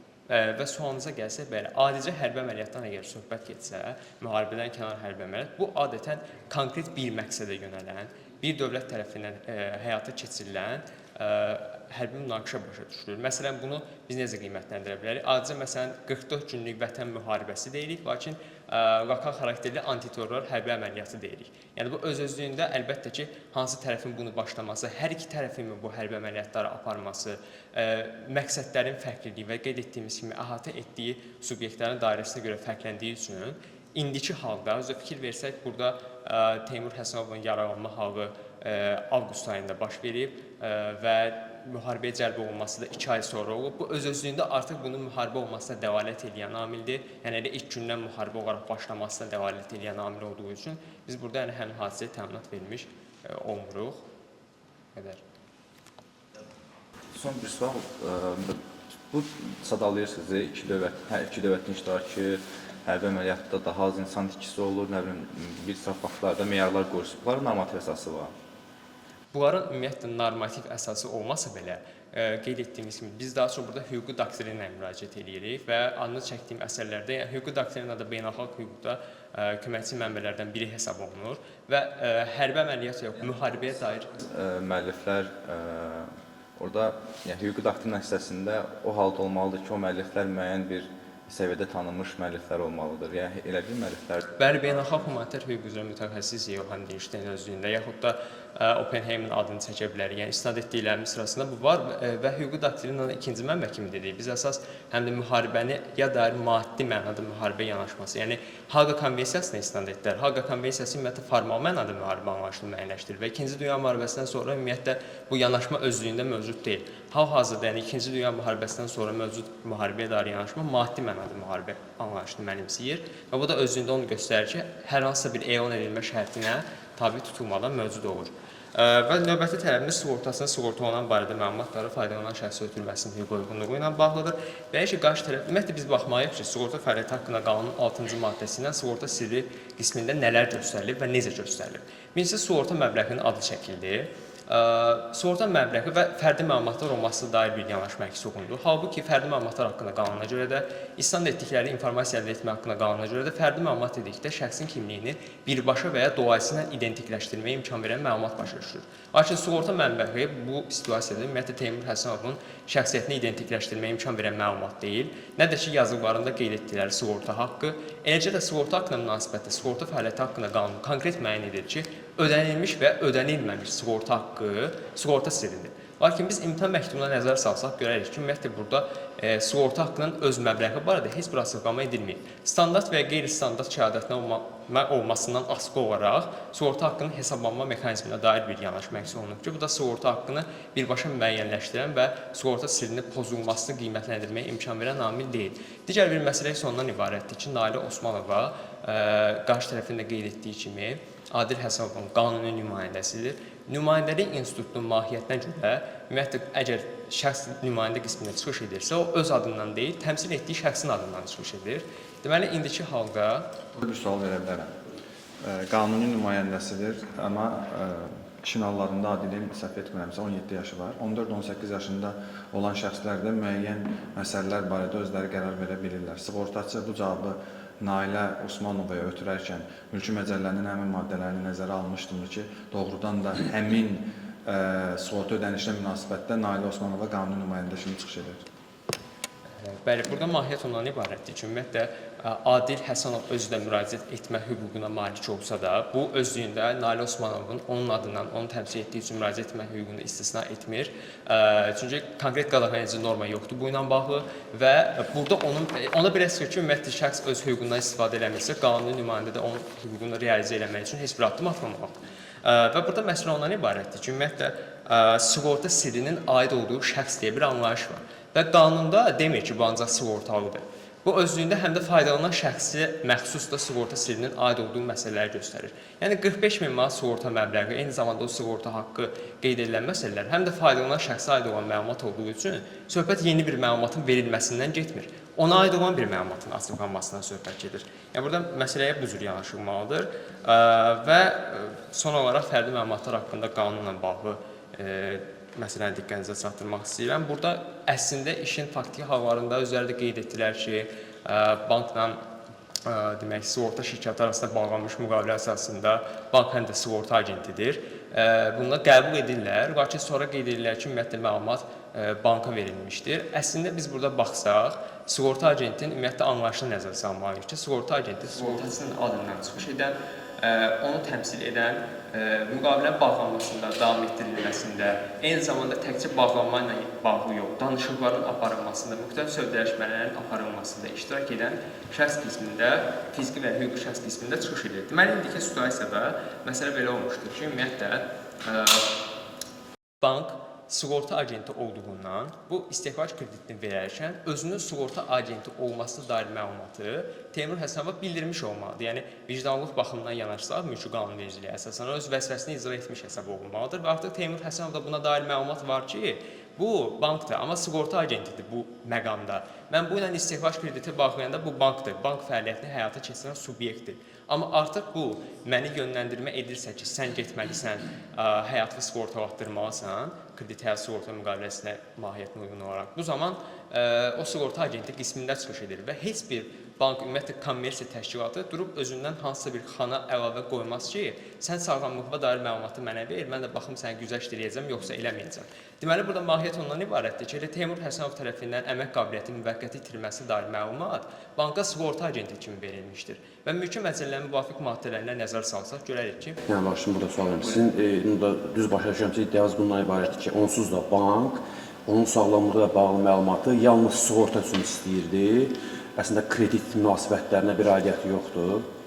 Bəli, burada sırf kredit münasibətləri çərçivəsində deyil, sığorta şirkəti ilə bağlı. Ola bilərmi ki, bank öz kredit verdiyi, yəni öz borclusunun ümumiyyətcə sağlamlığı ilə maraqlansın ki, ola bilər bu şəxsdə xroniki xəstəliklər falan var, mən də buna 10 illik kredit verirəm. Yəni, sabah bu şəxsin sağlamlığında bir zərər olsa, kredit underwriting aspektindən istəmiş ola bilər?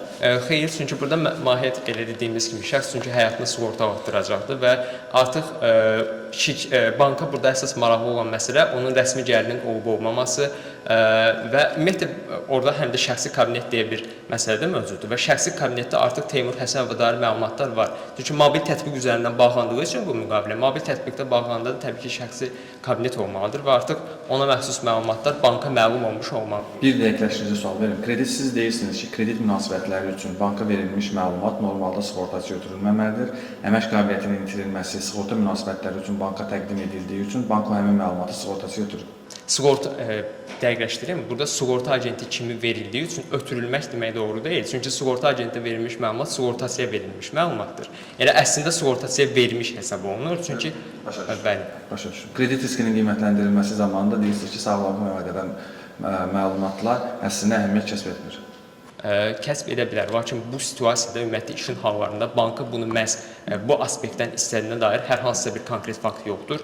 Bu ən yaxşı halda qiymətləndirici mühafizə qismində çıxış edə bilər. O səbəbdən sığorta agentinə verilmiş məlumat sığortaçıya hesab edilməlidir və burada bir məsələ də var ki, ümumiyyətlə Konstitusiya Məhkəməsinin 2017-ci il tarixi qərarında da göstərilir ki, sığorta agentinin sığorta münasibətlərində iştirakı fakultativ xarakter daşıyır. Yəni o münasibətlərin müstəqil tərəfi deyildir. Demək ki, müstəqil tərəfi olmadığı üçün də kənar bir şəxsə məlumatın verilməsi və kənar şəxsə verilmiş məlumatın başqa bir şəxsə ötürülməsi baxımından, eyni zamanda fərdi məlumatlar haqqında qanunun pozulması baxımından bu qiymətləndirilə bilməz. Aydındır, tez davam edelim. Yeşunlaşdırdınız çıxışınızı. Hər hansı sual yoxsa cavab verən ikinci nümayəndəsidir. Hörmətli məhkəmə, hörmətli əziz tərəf, hər biri salamlayıram. Növbəti 15 dəqiqə ərzində Premium Həyat Açıq Səhmdar Cəmiyyətinin nümayəndəsi olaraq geridə qalan tələblərimiz barədə sizə arqumentlərimi səsləndirəcəm. İlk olaraq sığorta ödənişinin verilməsi üçün 50-in təyin edildiyi tarixin əsas kimi qəbul edilməsi ümumi sığorta prinsiplərinə zidd deyil. Əvvəlcə ərizəsi ilə, yəni Teymur Həsənovla bağlanmış sığorta müqaviləsində təminat altına alınan risklərə baxaq. Burada aydın şəkildə göstərilir ki, bir ölüm halıdır, digəri isə müəyyən birinci və müvafiq dərəcədə əlilliyin təyin edilməsidir. Bu riskləri biz hardan götürmüşük? Həmin dövrdə qüvvədə olan normativ hüquqi akt vardır ki, bu bayaqda qeyd edilən G21 qərarıdır. Maliyyə Nazirliyinin qərarıdır və qanunvericilik sistemi bunu müəyyən edir ki, bu bir normativ hüquqi aktdır və normativ hüquqi aktlara bütün fiziki və hüquqi şəxslər əməl etməlidirlər. Həmin o normativ hüquqi akt sığortaçılara ünvanlanır. Sığortaçıların minimumlarını müəyyən edir ki, yəni sığortaçılar bazarda olan mövqeyindən istifadə edərək hər hansı sui-istifadə hallarına yol verməsinlər. Beləcə standart şərtləri müəyyən edir qayda özündə və standart şərtlərdə kənar çıxmaq mümkündür. Sadəcə biz sığortaçı olaraq Teymur Həsənovlu standart şərtlərlə riskləri müəyyən etmişik. Həmən risklər həmən qaydada, dediyim qaydanın 4.4-cü bəndində müəyyən edilmişdir. Eyni bu formada ölüm halı və müvafiq dərəcədə əlilliyin təyin edilməsi sığorta riski kimi müəyyən edilmişdir. Bildiyimiz kimi sığorta hadisəsi isə o risklərin reallaşmasıdır. Yəni riskin baş verməsində artıq sığorta hadisəsi yaranır.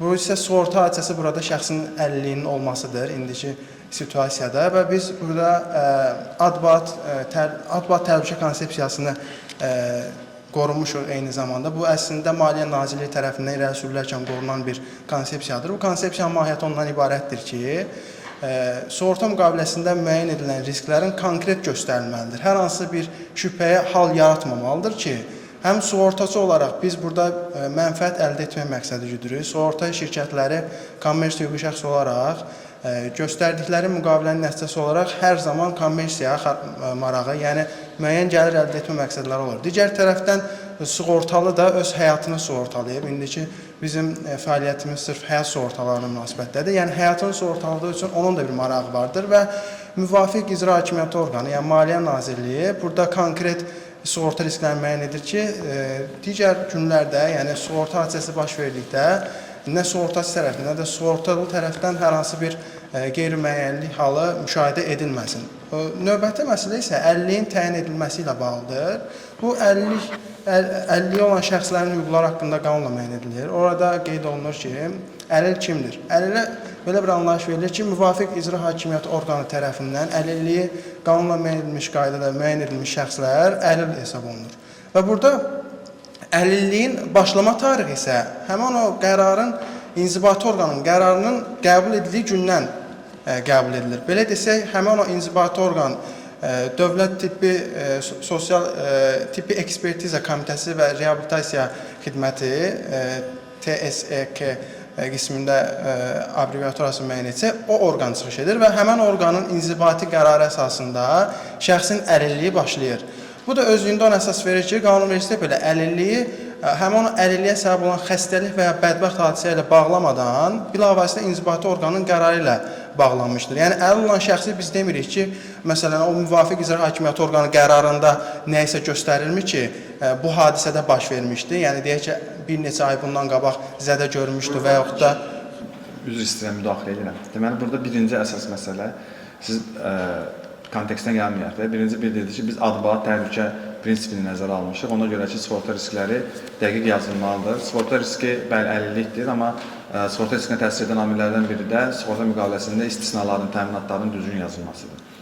Yəni siz əvvəlki sualda müharibə ilə əlaqədar məsələdə nə qədər dəqiq yazıb, orada ayrı bir dəqiqliyə əməl etmədən, burada sığorta riskinə münasibətdə sırf dəqiq yazıb ad-bad təhlükə prinsipinə riayət etmişik deməyiniz mənə elə gəlir mövqelərin ziddiyyətidir. Bununla əlaqədar münasibət bildirəsiniz. İkinci məsələ, qarşı tərəf sığorta prinsiplərindən danışarkən ədalətli kompensasiya ilə əlaqədar danışmışdı. Şəxs əgər əlil olursa, onun yəqin ki, əlilliyin təyin edilmə tarixinə qədər müəyyən bir vaxt keçir və həmin vaxtda da onun müəyyən ehtiyacları var, müəyyən ehtiyacları qarşılanmalıdır. Yəni ki, o əlildir və hal-hazırda öz-özünü belə deyək də normal şəkildə maddi təminatla təmin edə bilmir. Məhz bu prinsip baxımından nə düşünürsünüz? Bəli, onsuz növbəti hissədə mən bu prinsipə toxunacaqdım. İlk olaraq birinci sualınıza münasibətdə biz müharibə hərbi əməliyyatı qeyd edərkən orada hər hansı bir qeyri-müəyyənlik halının mövzu olduğunu düşünmürük. Çünki müharibə və hərbi əməliyyatı bayaq müharibə hissəsində biz artıq beynəlxalq hüquqa əsaslanaraq konkret olaraq situasiyaları qiymətləndirə bilirik. Yəni indiyənə qədər olan praktikamızda da bizim beynəlxalq hüquqa əsaslanaraq müharibə yoxsa hərbi əməliyyat olması ilə bağlı hər hansı bir problemimiz olmamışdı və bayaq da həmkarım qeyd etdiyi kimi, yəni Azərbaycan müharibə məsələsinə baxsaq, Azərbaycan kontekstində, yəni biz Ermənistanla 44 günlük vətən müharibəsi ifadə edirik. Çünki orada hücumu Ermənistan tərəfi başlamışdı müvafiq olaraq və biz də ona cavab tədbiri olaraq işğal olunmuş ərazilərimizi azad etmişdik.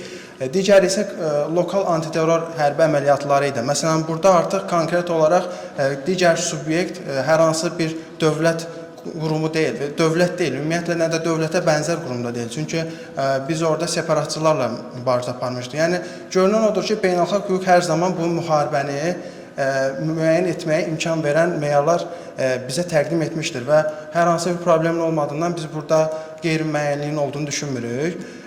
Digər sualınız isə sığorta marağı ilə bağlıdır. Biz qeyd edək ki, sığorta marağı sığortalının sığorta obyektini sığorta etdirmək üçün mövzu olan mənafeyidir.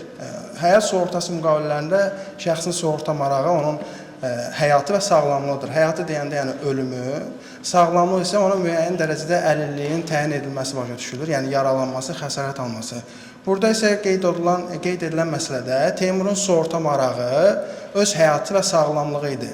Sığorta ödənişinin gec və yaxud da tez ödənilməsi, vaxtında ödənilməsi şəxsin sığorta marağının itməsi kimi mənalandırıla bilməz. Çünki Teymurun gec də ödəniş olunsa belə, hər bir halda öz həyatına marağı mövcuddur. Çünki bilavasitə qanunvericiliklə müəyyən edir ki, sığortalının öz həyatına və sağlamlığına hər zaman marağı vardır. Yəni biz burada sığorta hadisəsi ilə sığorta marağını eyniləşdirməyimiz qanunun düzgün icra olunmamasına gətirib çıxara bilər. Nəticə etibarilə biz hesab edirik ki, sığorta marağı burada hər zaman qorunmuşdur və Teymurun sığorta marağına xələl gəlməmişdir. Yəni onun sığorta marağı həyatı və sağlamlığı olaraq bu müqavilədə çıxış edir. Bağışlayın bir dənə bölüm.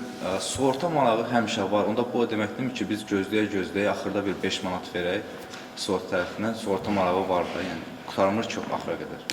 Xeyr, mən onun münasibətlə bildirdim ki, ərizəsi tərəf qeyd edir ki, onun sığorta marağı itmişdi.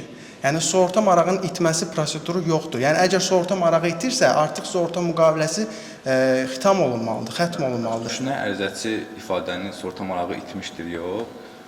Sığorta marağı yetərli səviyyədə qarşılanmamışdır kimi qoysaydı. Yəni hansısa bir 5 aylıq müddət keçib də orada. Onda daha ədalətli olardımı ki, siz sığorta şirkəti olaraq əlilliyi düzdür, tanıyardınız fevral ayında, amma ödənişi əvvəlki aydan başlayaraq ödəyərdiniz, onda marağı tam kompensasiya olunmuş olardı. Xeyr, sığorta ödənişi sığorta hadisəsi baş verdikdə həyata keçirilir. Yəni ödənilən bir məbləğdir. Düzdür, burada qeyd etdiyimiz kimi şəxsin həyatının dəyər ölçüsü yoxdur deyə biz onu onsuz müəyyən edə bilmərik ki, onun həyatının dəyəri nə qədərdir. Biz konkret müqavilələr göstərmişik ki, birinci dərəcə əlillik təyin edilində qalan borc məbləğinin hamısı bir dəfəlik şəklində, digərlərinə münasibətdə isə müəyyən faiz dərəcələrdə biz ödənişi edirik. Və siz yanaşırsınız sırf normativlərdə yazılan kimi və hesab edirsiniz ki, bu yazıldığı kimi də ədalətlidir. Hörmətli hakim, bəli, biz hesab edirik ki, bizim tabe olmalı olduğumuz əsas bir qanun var. Burada söhbət maddi qanundan gedir. Yəni formal qanun Milli Məclisin qəbul etdiyi qanunlardır, amma maddi qanun olaraq Maliyyə Nazirliyinin qərarı dediyimiz o qərar çıxış edir və biz oradakı standart şərtləri əsas götürə bilərik. Burada hər hansı bir maneə Maliyyə Nazirliyi tərəfindən və yaxud da başqa bir sənədlərdə, qanunlarda ondan ola bilər daha yuxarı normativ sənədlərdə bir maneə qoyulmamışdır. Mən biraz da işi radikallaşdırmaq istəyirəm. Tutaq ki, hipotetik olaraq sizin yanaşmanı öyrənmək üçün də bunu eləmək istəyirəm. Şəxs dediyiniz o SEK-ə müraciət eləyəcəkdir və bir şey baş verəcəkdir. Bir dəfə təyin etməyəcək əlilliyini. Sonra şəxs bunun qərarından məhkəməyə şikayət edəcəkdir. Məhkəmə prosesi gedəcəkdir. Sonra apellyasiya olacaqdır və s. və elə bir anda gəlib baş verəcəkdir ki, bu məsələ. Bəlkə də sığorta müqaviləsi artıq qüvvədən düşmüş olduqda əlilliyi tanınacaqdır. Onda necə yanaşacaqsınız məsələn? Yəni biz məhkəmənin qanuni qüvvəyə minmiş qərarı əsasında yola çıxacaqdıq. Əgər məhkəmə inzibati orqanı süründürməçilik halına yol verdiyini müəyyən edərdisə, artıq orada məhkəmə onsuz da onun geriyə qüvvəsini müəyyən edəcəkdir öz qərarında. Və biz məhkəmə qərarı əsasında çıxış edəcəkdik. Əvvəlcə Teymur məhkəmə qərarının icrası kimi öhdəlik qoyulacaqdır dediyimiz o inzibati orqanın üzərinə ki, əlillik tanınsın. Və o əlliyini tanıdıqdan sonra bizə gətirib həmin sənəd təqdim etdikdə biz ona sığorta ödənişini müəyyən olmuş qaydada ödəyəcəkdik. Mənim bir sualım var idi. Mülki məcəllədə burada sığorta riski ilə sığorta hadisəsinin anlayışlarını biraz dəqiqləşdirmək baxımından ki, hansı ki sığorta hadisəsi mülki məcəlləyə görə sığorta riskinin reallaşdığı andır və sığorta ödənişi də sığorta hadisəsinin baş verdiyi andan belə deyək. verilməli. Sizcə burada Maliyyə Nazirliyinin qərarı ilə mülki məsələlər arasında bir uyğunsuzluq, ziddiyyət varmı? Yəni biz hesab edirik ki, burada ziddiyyət yoxdur. Çünki nazirlik bunu sadəcə əlilliyin təyin edildiyi tarixdən müəyyən edir. Nəzərə alsaq ki, publik hüquq münasibəti olaraq əlilliyin statusu da elədir. Yəni əlilliyi verilərkən belə qanunverici artıq burada Milli Məclis çıxış edir. Qanun kimi əlilliyin müəyyən edilməsi haqqında qanun var. Yəni orada belə əlilliyin geriyə tətbiqi yoxdursa, Maliyyə Nazirliyi də burada sığorta hadisəsini, elə o əlilliyin təyin edilməsi, əlaqələndirilməsi qanunların bir-birinə həm ahəngliyini qoruyub saxlamaqdadır. Ona görə hesab edirik ki, burada qanunla ziddiyyətli halı mövcud deyildir. Burada müqavilənin belə deyək də azalan sığorta məbləği ilə bağlandığını da nəzərə alsaq və əlilliyin təyin edilmə müddəti uzandığı təqdirdə, yəni artıq şəxsin belə deyək də sığorta məbləğini əldə etmə müddət getdikcə azalır. Yəni bu hal onun əleyhinə deyil. Xeyr, onun əleyhinə deyil, çünki əlilliyin təyin edilməsi, uzadılması halı da doğru hesab etmirik. Çünki əgər qanunvericiliklə inzibati orqan üzərində səlahiyyətlər qoyulmuşdur, müvafiq halların baş verdiyində inzibati orqan o əlillik statusunu ona verməlidir. Əgər uzadılma varsa, şəxs məhkəmədə öz hüququnu müdafiə edə bilər və geri dönüş dediyim kimi məhkəmə qərarı əsasında biz onu müəyyən edəcəyik. Əgər sualınız yoxsa, digər tələbimizə keçmək istəyirəm. Deməli, sığortalama barədə ərizənin etibarnamə ilə doldurulması ümumi olaraq sığorta müqaviləsində etibarsızlığına səbəb olur. Əvvəlcə qeyd edək ki, qanunvericiliyimizdə sığortalama barədə ərizənin etibarnamə ilə doldurulması ilə bağlı bir qadağa yoxdur. Qanunla qadağan edilməyən hər şey yol veriləndir. Bu, Konstitusiyadan gələn bir prinsipdir ki, yəni əgər qanunda qadağı yoxdursa, biz o istənilən məsələ edə bilərik. Təmsilçinin səlahiyyəti odur ki, şəxsin biz səlahiyyətli olduğunu müəyyən edirik. Bu isə etibarnamə ilə səlahiyyətləndirilir. Yəni, Teymur burada etibarnamə verərək şəxsin səlahiyyətli olduğunu müəyyən edə bilərdi və bayaq da möhtərəm hakimimiz qeyd etdiyi kimi, ərizəçi tərəf eyni etibarnamədə iki müxtəlif anlayışı fərqli cür şərh edir, fərqli cür mənalandırılır. Birini geniş, digərini dar mənada ifadə etmişdir. Eyni zamanda orada əqlər bağlamaq ifadəsi də təhrif edilmişdir. Çünki etibarnaməni diqqətli oxuduqda orada əqlərin sırf əmlaklara münasibətdə olduğu görünməkdədir. Əmlaka sərəncam verilməsi, yəni əmlakın əldə edilməsi və yaxud da əmlak üzərində hər hansı digər sərəncam hərəkətlərinin yerinə yetirilməsinə münasibətdə o əqləri bağlamaq səlahiyyəti verilmişdir. Orada konkret olaraq sığorta müqaviləsi bağlamaq səlahiyyəti göstərilməmişdir və biz hesab edirik ki, bu Konstitusiya Məhkəməsinin qərarında da qeyd olunmuşdur ki, etibarnamədə konkret olaraq verilən səlahiyyətlər dəqiq göstərilməlidir. Hər hansı bir ümumi məsələlər qeyd olunmamalıdır və nəzərə alsaq ki, ümumi etibarnamə adında bir qanunda hər hansı tənzimləmə yoxdur. Ümumi etibarnamə sadəcə praktikada formalaşmış bir təcrübədir ki, bu şəxslər daha öz hüquqlarını belə desək rahat şəkildə ötürmək üçün bundan istifadə edirlər bu alətdən, amma qanunverici bunun tənzimləməsi yoxdur. Qanun sadəcə tələb edir ki, etibarnamədə göstərilən səlahiyyətlər dəqiq olsun ki, sabah hər hansı bir münasibətə daxil olarkən şəxsin səlahiyyətli olduğunu qarşı tərəf müəyyən edə bilsin və əqdin bir hissəsinin etibarsızlığı onun ümumi etibarsızlığına səbəb olur. Bu ümumi qaydadır. Mülki məcəllərin 352-ci maddəsinin tələbidir. İstisna odur ki, yalnız o halda səbəb olmur ki, əqd yenə də o hissə olmadan bağlana bilərdi. Amma sığortalama barədə ərizə şahidnamənin bir hissəsi olduğundan biz sığortası şirkət olaraq onu müəyyən edərək, ərizədəki halları müəyyən edərək sığorta haqqını müəyyən edə bilirik. Bu olmadan biz o müqaviləyə daxil ola bilməzdik. Ona görə də hesab edirik ki, burada artıq bir hissənin etibarsızlığı onun ümumi etibarsızlığı kimi qiymətləndirilməlidir və etibarsızlığa səbəb olan hadisə şəxsin etibarnamədə sığortalama barədə ərizəni doldurmaq səlahiyyətinin göstərilməməsidir. Yəni, siz ümumi deyirsiniz ki, sığorta müqavilələrində münasibətdə ərizə bağlanılmırsa, sığorta müqaviləsi etibarsız olmalıdır. Bəli, ərizə bağlanmayıbsa, sığorta müqaviləsinin bir hissəsinin etibarsızlığıdır və o da ümumi olaraq bizim ümumi müqavilənin etibarsızlığı kimi ifadə etməyimizə səbəb olur. Bunun istinadınız yalnız sığorta haqqı, sığorta məbləğinə münasibətdən istifadə edirsiniz bunu?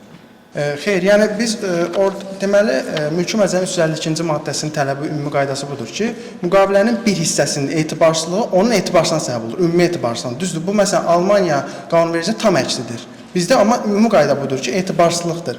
Yalnız o halda etibarsızlığına səbəb olmur ki, biz o hissə olmadan da müqaviləyə daxil olacaqdıq. Yəni müqaviləyə tərəflər daxil olarkən müəyyən maraqlarını təmin etmək üçün müqaviləyə daxil olurlar. Bizim burada marağımız Təbii ki, o sığorta haqlarını əldə etməkdir.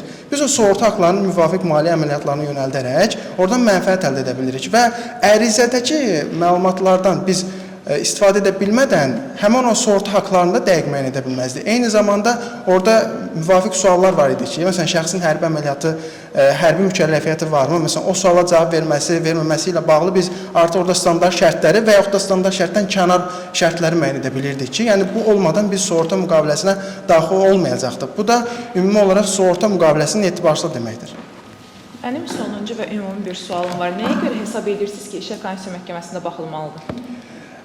İşlər Konstitusiya Məhkəməsində ona görə baxılmalıdır ki, Ali Məhkəmənin qərarı mövcuddur və qarşı tərəf ərizəsi Ali Məhkəmənin qərarından narazıdır və Ali Məhkəmənin qərarından narazı olduğuna görə Siz burada Konstitusiya Məhkəməsini bir üst instansiya kimi baxırsınız, yoxsa Xeyr, Konstitusiya Məhkəməsi hansısa? Konstitusiya Məhkəməsi 4-cü instansiya deyil. Konstitusiya Məhkəməsinin səlahiyyətləri Azərbaycan Respublikasının Konstitusiyasında göstərilmişdir. Ondan sonra Konstitusiyanın 130-cu maddəsində qeyd olunur ki, Ali Məhkəmənin qərarlarının Konstitusiyaya və qanunlara uyğun olduğunu yoxlamaq səlahiyyəti Konstitusiya Məhkəməsinə aiddir və ərizəsi də bu hüquqdan istifadə edərək Konstitusiya Məhkəməsinə müraciət edir. Yəni sizin etirazınız yoxdur, hesab edirsiniz ki, Konstitusiya Məhkəməsi baxmağa davam eləməlidir. Yəni Ali Məhkəmənin qərarı ilə biz razı idik. Yəni biz orada Konstitusiya Məhkəməsinə qarşı tərəf müraciət edirik. Biz sadəcə burada mövqeyimizi müdafiə edirik. Yəni etirazınız yoxdur o zaman Konstitusiya Məhkəməsinə. Mən sizin sözünü mövqeyinizi bilmək istəyirəm. Qarşı tərəf, siz başqa cür əsaslandırdınız deyə mən üçüncü soruşacağam. Bu etibarsızlıq şərti 152-ci maddəyə əsaslandırdınız deyə sadəcə ortada qalmasının fikriniz maraqlıdır mənə. Qarşı tərəf müqavilənin standart şərti məsələsini müharibə hissəsində qeyd edirdi və deyir ki, ümumiyyətcə siz bu müharibəyə istisna barədə yazdırdığınız şikayətnamədə ki, bəndi standart şərt qəbul edir və mübahisə hallarında mülk qanunvericiliyin məlum maddəsinə istinad edirsiniz. Ümumiyyətcə, həmin maddənin standart şərt sayırsınız, yoxsa yox? Müqavilənin, sığorta müqaviləsinin standart şərtidir bu müharibəyə istisna olmaqla hərbi əməliyyatlar təminatları şərti. Bəli, o standart şərtdir bu hissədə. Nəyə görə? Məsələn, orada bəlini basır, müəyyən bəli klikini basırsa, doldurmursa bu standart şərtdir. Doldurursa artıq biz fərqli underwriting edirik. Bu zaman biz müharibəyə də təminat verə bilirik. Amma doldurmursa standart şərt budur ki, biz ofertanı göndəririk ki, əgər istəyirsə tərəf müqavilənin standart şərtini dəyişə bilsin. Orada olan məlumatı doldurduğu anda artıq tərəf yeni bir şərtlə rastlaşacaqdır ki, bu da müharibədə təminat altına alınacaqdır. Yəni müharibə istisna məsələsi artıq orada qeyd olunmayacaqdır. Əgər bəlini basır, doldurmursa biz artıq orada standart şərti veririk. Çünki biz oferta göndərdik, aksept olmadı ki, müəyyən məsələ ilə bağlı deyək ki, o hərbi əməliyyatda, hərbi mükəlləfiyyətlə bağlı bizə məlumat vermədi. Nəticə etibarilə biz standart şərti orada müəyyən etdik. Bu standart şərtdir. Vaxtınız yekunlaşdırılsın, gəlimiz ərizəsiyə təşkil edin. Ərizəsinin nümayəndəsini çağırın. Çox sağ olun.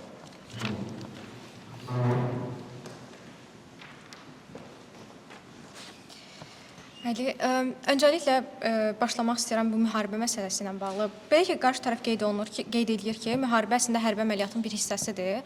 Eyni zamanda qeyd edir ki, müharibə amma hərbi əməliyyatdan fərqli məna daşıyır. Onda belə başa düşürük ki, ümumiyyətlə bu ikisi ayrıca fərqli konsepsiyalardır. Nəyə görə eyniləşdirilir? Eyni zamanda qarşı tərəf bildirir ki, müharibəni necə fərqləndirirlər? Deməli, əgər hərbi əməliyyatlar intensivliyi artırsa, itkilərin sayı çoxalırsa, onda bunu müharibə elan edir, müharibə başa düşülür. Yəni bizə maraqlıdır ki, yəni sığortaçı tərəf nəyə əsasən müəyyən, yəni bu intensivliyin dərəcəsini necə müəyyən edir ki, hansı dərəcədə itkilər hansı sayda olanda bu müharibə olacaq, hansı sayda olmayanda hərbi əməliyyat olacaq. Yəni bunun özü də görünür ki, ortada bir qeyri-müəyyənlik var.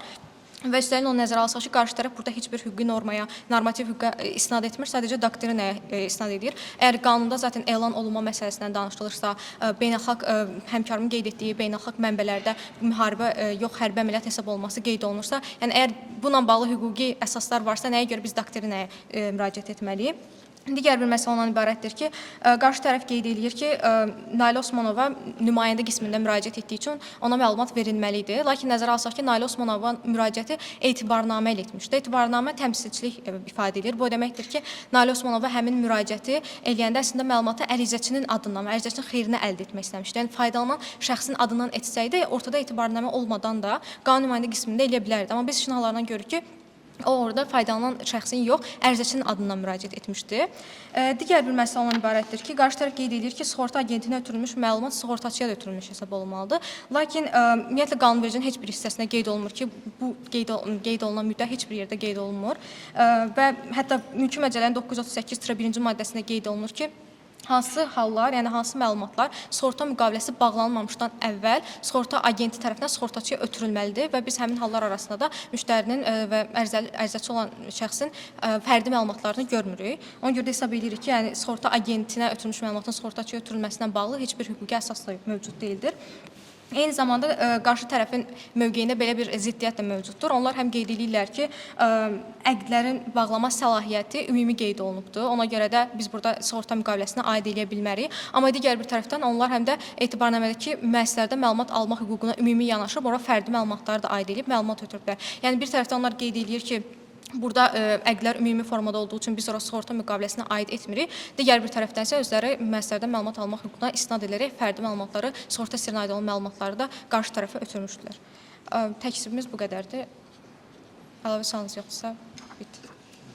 Mən qısa bir sualım olacaq. Mülki məcəllənin 938-1 hesab elədiniz, və deyəcək, orada heç bir fərdi məlumat əks olunmur da. Yəni, fərdi məlumat söz birləşməsi qeyd olunmuyub, yoxsa sadalanan halların heç biri fərdi məlumat deyil? Ümumiyyətlə, həmin maddədə qeyd olunan halların hamısı sığorta agentinin özü ilə bağlı məlumatdır. Misal üçün, qeyd olunur ki, sığorta agentinin adı qeyd olunmalıdır, falan məlumatları qeyd olunmalıdır. Orada müştəriyə dair hər hansı bir məlumat ümumiyyətlə qeyd olunur. Çox sağ olun, minnətdarım. Hər hansı əlavə salınacaq da eləşəcəksiniz. İndi isə cavab verənin nümayəndəsinə əks təşkil. Hörmətli hakimlər, ilk növbədə qeyd etmək istəyirik ki, qarşı tərəf hazırda da etibarnamənin səlahiyyət hissəsini təhrif etməkdədir. Çünki orada ilk hissədəcə harda yerləşməsindən və nədən ibarət olmasından asılı olmayaraq daşınar və daşınmaz əmlaklara münasibətdə sərəncam vermə və əqdlər bağlama ifadəsindən istifadə olunub. Yəni, açıq-aydın əksinə göstərilir ki, burada əqdin bağlanması məsələsi nəyə ünvanlanır və bunu götürüb sığorta müqaviləsinə tətbiq etməyin heç bir hüquqi əsası yoxdur. İkinci bir məsələ ondan ibarətdir ki, bizim məlumat almağa istinad etməyimizin bununla münasibətdə ziddiyyətli olduğunu qeyd edirlər. Lakin əksinə qeyd edilən səlahiyyətə münasibətdə bu daha konkretdir və şəxs burada məlumat almaq hüququnu sırf faydalanan şəxsi adından çıxış edərək realizə edib və digər bir məsələ ondan ibarətdir ki, bizim müharibə ilə hərbi əməliyyat anlayışlarını fərqləndirə bilməməyimiz, hüquqi doktrinə niyə istinad etməyimiz, intensivliyi nəyə görə qiymətləndirməyimiz bunlara toxundular.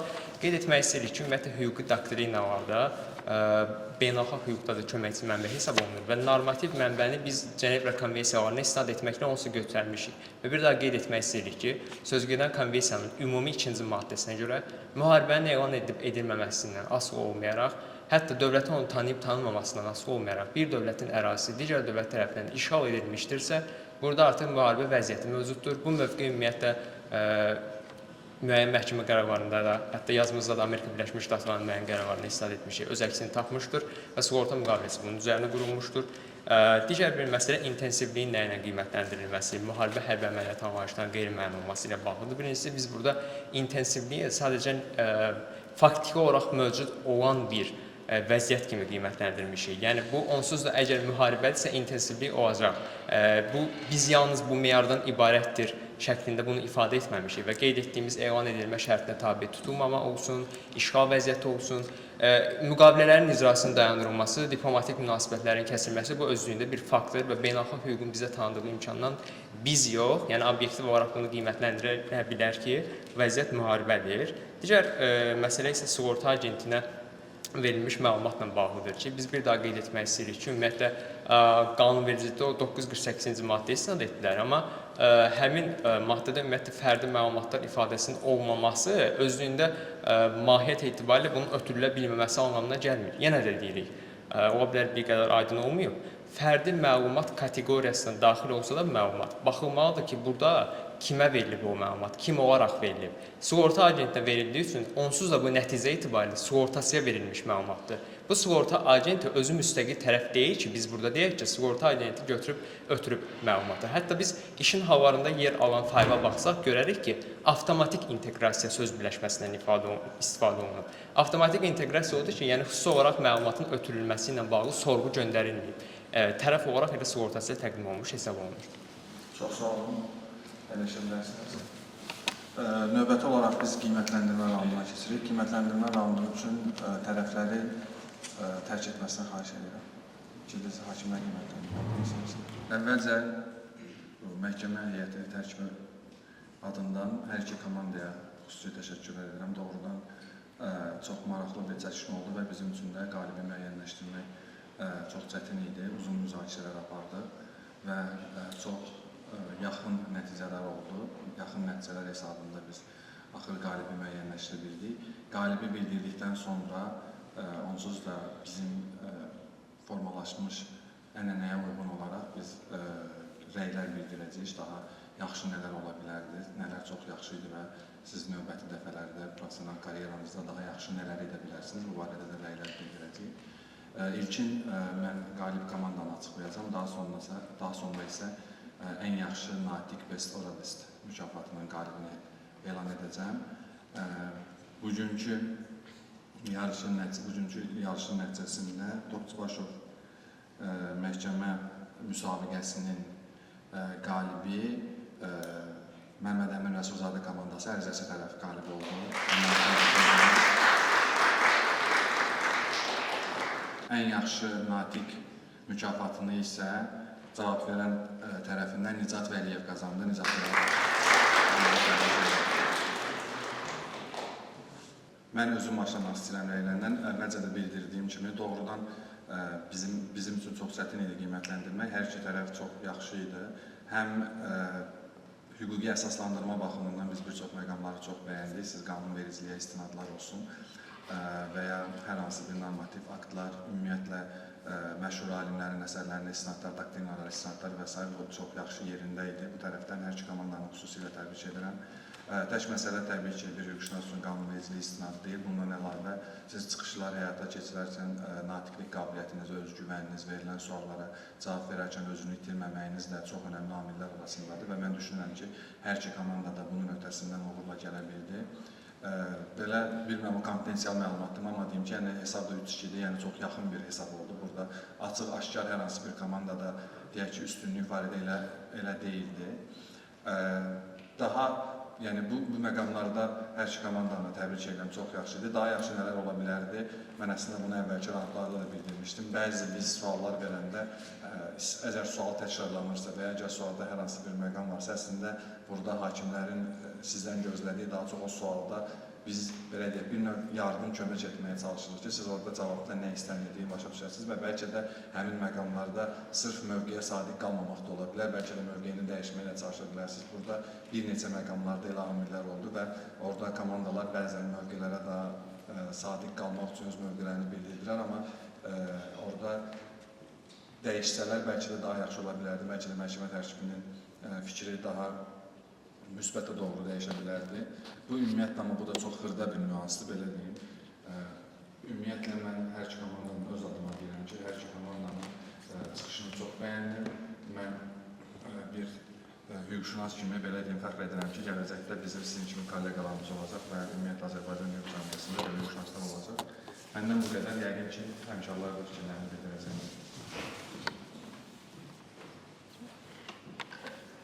Mən də qoşuluram əslində. Fəxr edirik ki, sizin kimi tələbələr və hüquqşünas həmkarlarımız olacaqdır gələcəkdə. Mən iki məsələni qeyd eləmək istəyirəm. Gələcəkdə bəlkə nəzər almağınız üçün yaxşı olar. İlk növbədə öz mövqeyinizi hazırlayarkən nəzərə almalısınız ki, siz bir şəxsi müdafiə edirsiniz. Birinci çıxış edən şəxslə ikinci çıxış edən şəxsin argumentasiyasında ziddiyyət olmamalıdır. Ümumi mövqeyi müdafiə eləməlisiniz. Bir hissədə konkret müəyyəndir deyib, ikinci çıxışda həmin məsələyə zidd argumentasiya verəndə, bu artıq sizin müdafiə elədiyiniz şəxsin mövqeyini zəiflədir. İkinci məsələ nədir? Nəzərə alaraq ki, prosessual icraatdır, Konstitusiya Məhkəməsinə və yaxud da ki, hansı instansiyadan olmağından asılı olmayaraq, yalnız hüquqi faktlara, belə deyək də, maddi hüquq normalarına deyil, prosessual hüquq normalarına da nəzər yetirməlisiniz. Konstitusiya Məhkəməsində nəyə görə baxılır, nəyə görə baxılmalıdır və yaxud da ki, nəyə görə baxılmamalıdır. Bu istiqamətdə də gələcəkdə baxılsa əslində кейslərə daha yaxşı olar. Belə hər şey yaxşı idi. Təşəkkür edirəm. Mən də hər kəsi, hər iki tərəfi təbrik edirəm. Məncə, finala artıq hər iki komanda gəlibsə, düşünürəm ki, bu proses içərisində ən yaxşı sizlər idiniz.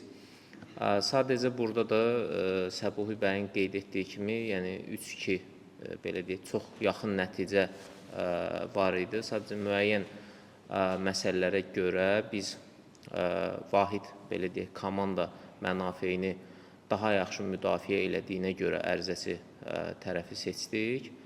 Amma ümumilikdə düşünürük ki, cavab verən tərəfdə kifayət qədər hazır cavab və ən azı hüquq normalarına dolğun istinadlar verərək cavablar verirdi. Sadəcə olaraq indi ola bilsin ki, o tərəflərin belə deyək, üstünlük məsələsi var idi ki, bir tərəf digər tərəfə münasibətdə daha belə deyək, üstün oldu və onu daha yaxşı əsaslandıra bildi. Belə mən də hər birinizə uğurlar arzulayıram. Bu nəzərə alın ki, bir yarışmadır. Sizin həyat uğurlarınız qabaqdadır. Ona görə heç bir məyus olmağa dəyəsi düşünürəm ki, məsələ yoxdur. Hər birinizi bir daha təbrik edirəm. Uğurlar.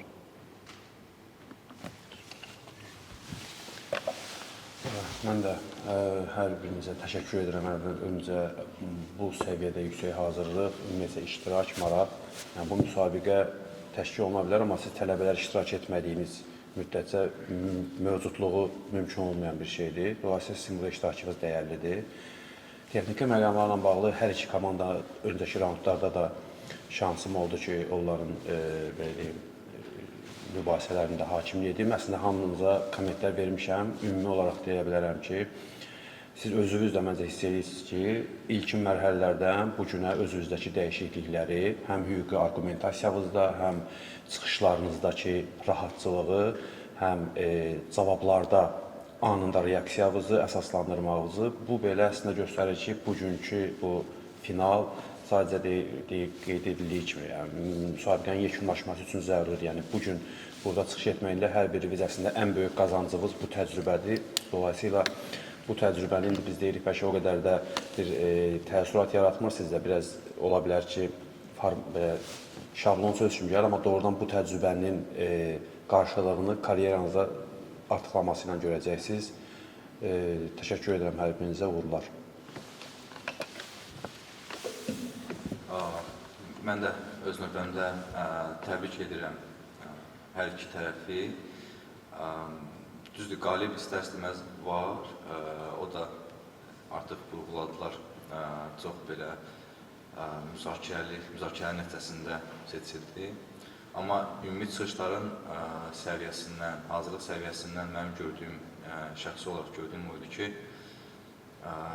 çox yaxşı idi, həqiqətən. Yəni, normalda ən çox mən fikir verdiyim hissələr suallar qarşısında hazır cavablıq hissəsidir. Yəni, sual verəndə əgər çıxışçı əmin deyilsə mövqeyindən, tam araşdırmayıbsa, başlayır biraz belə həyəcana düşmür. Amma mən 4 çıxışçının 4-ündə də bu həyəcanı hiss eləmədim. Yəni, hakimlərin sualları nə qədər çətin və yaxud dolaşıqlı olsa da, tərəflər öz templərini saxlaya bildilər, hər iştirakçı öz-özlüyündə. Bu əslində bu cür məhkəmə müsabiqələrində, həmçinin hakimin son qərar verməsində təsir edən ən böyük amillərdəndir. Buna görə də hər bizə təbrik düşür. Sonra Mənim əlavə etmək istədiyim bir məqam odur ki, sizdə argumentasiyalar o cür səviyyədə qurulmalıdır ki, yəni bir şey dəqiqləşdirmək lazımdır. Əgər hakim sual vermirsə və sizin qarşıdakı hakimlərdən suallarınız çoxdursa, bu o deməkdir ki, siz hakimləri müzakirəyə cəlb edə bilirsiniz. Bu da ona əmələ gəlir ki, siz argumentasiyanı çox düzgün strukturda qurmursunuz. Hakimlər sizin argumentasiyanın hansı nöqtədə olduğunu başa düşür və onsuz da case elə qurulub ki, burada mübahisəli məsələlər var, yəni sual istər-istəməz var və hakim o hissəni tutanda o sualı verir. Yox, hakim o sualı vermirsə və yaxud verə bilmirsə, bu o deməkdir ki, argumentasiyanın hansı hissəsində hakim prosta ötürür. Yəni, ya sizi əvvələ qaytarmalıdır, hansı ki, nəzərə alır ki, vaxt məhdudiyyəti var, siz bir neçə argumenti ilə sürməlisiniz, bunu etmir ona görə. Ya da ki, sadəcə deyir ki, bu argumentasiya düzgün qurulmamışdır və oradan hansısa bir bal kəsir və ya onda bir təəssürat, pis təəssürat formalaşır. Bu baxımdan argumentasiyanı qurmaq və hakimləri hardasa məcbur eləmək ki, o sualları sizə versinlər, amma siz də o suallara hazır cavabladınız. Yəni, bu üçü birləşəndə çox güclü effekt verir. Bundan başqa, sonda bir də təşkilatçıları vurğulamaq istəyirəm. Böyük əməyə görə, böyük təşkilatçılığa görə, ümumiyyətlə dəvətə görə müsabiqəni təşkil edərək tələbələrin inkişafına verdikləri töhfəyə görə hər bir təşəkkür edirəm. İşlərinizdə uğurlar arzu edirəm. Arzu edirəm ki, bu ənənə heç vaxt pozulmasın. Daha neçə uzun illər davam etsin, daha yüksək səviyyədə onlara dəstək inşallah ki, olacaq və daha belə deyək, böyük sayda komandanın, daha çox sayda komandanın iştirak etdiyi müsabiqələr həyata keçiriləcək. Sağ olun.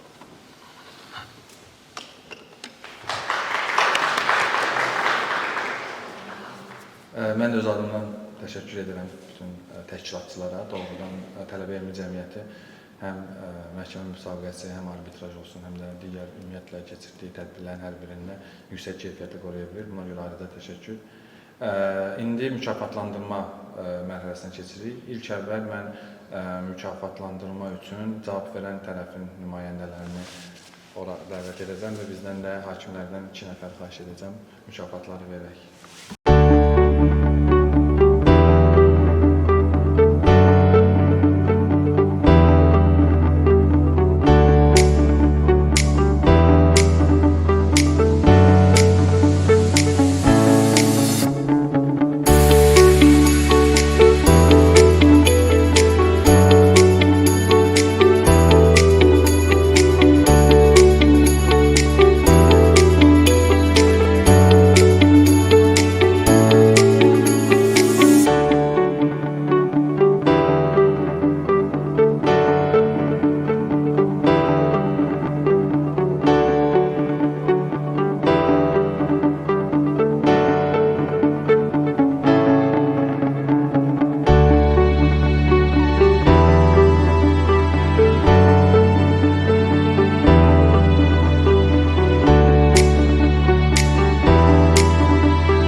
Hər kəsə bir daha təşəkkür edirəm gəlib izlədiyiniz üçün, bu gün də bizə qoşulduğunuz üçün.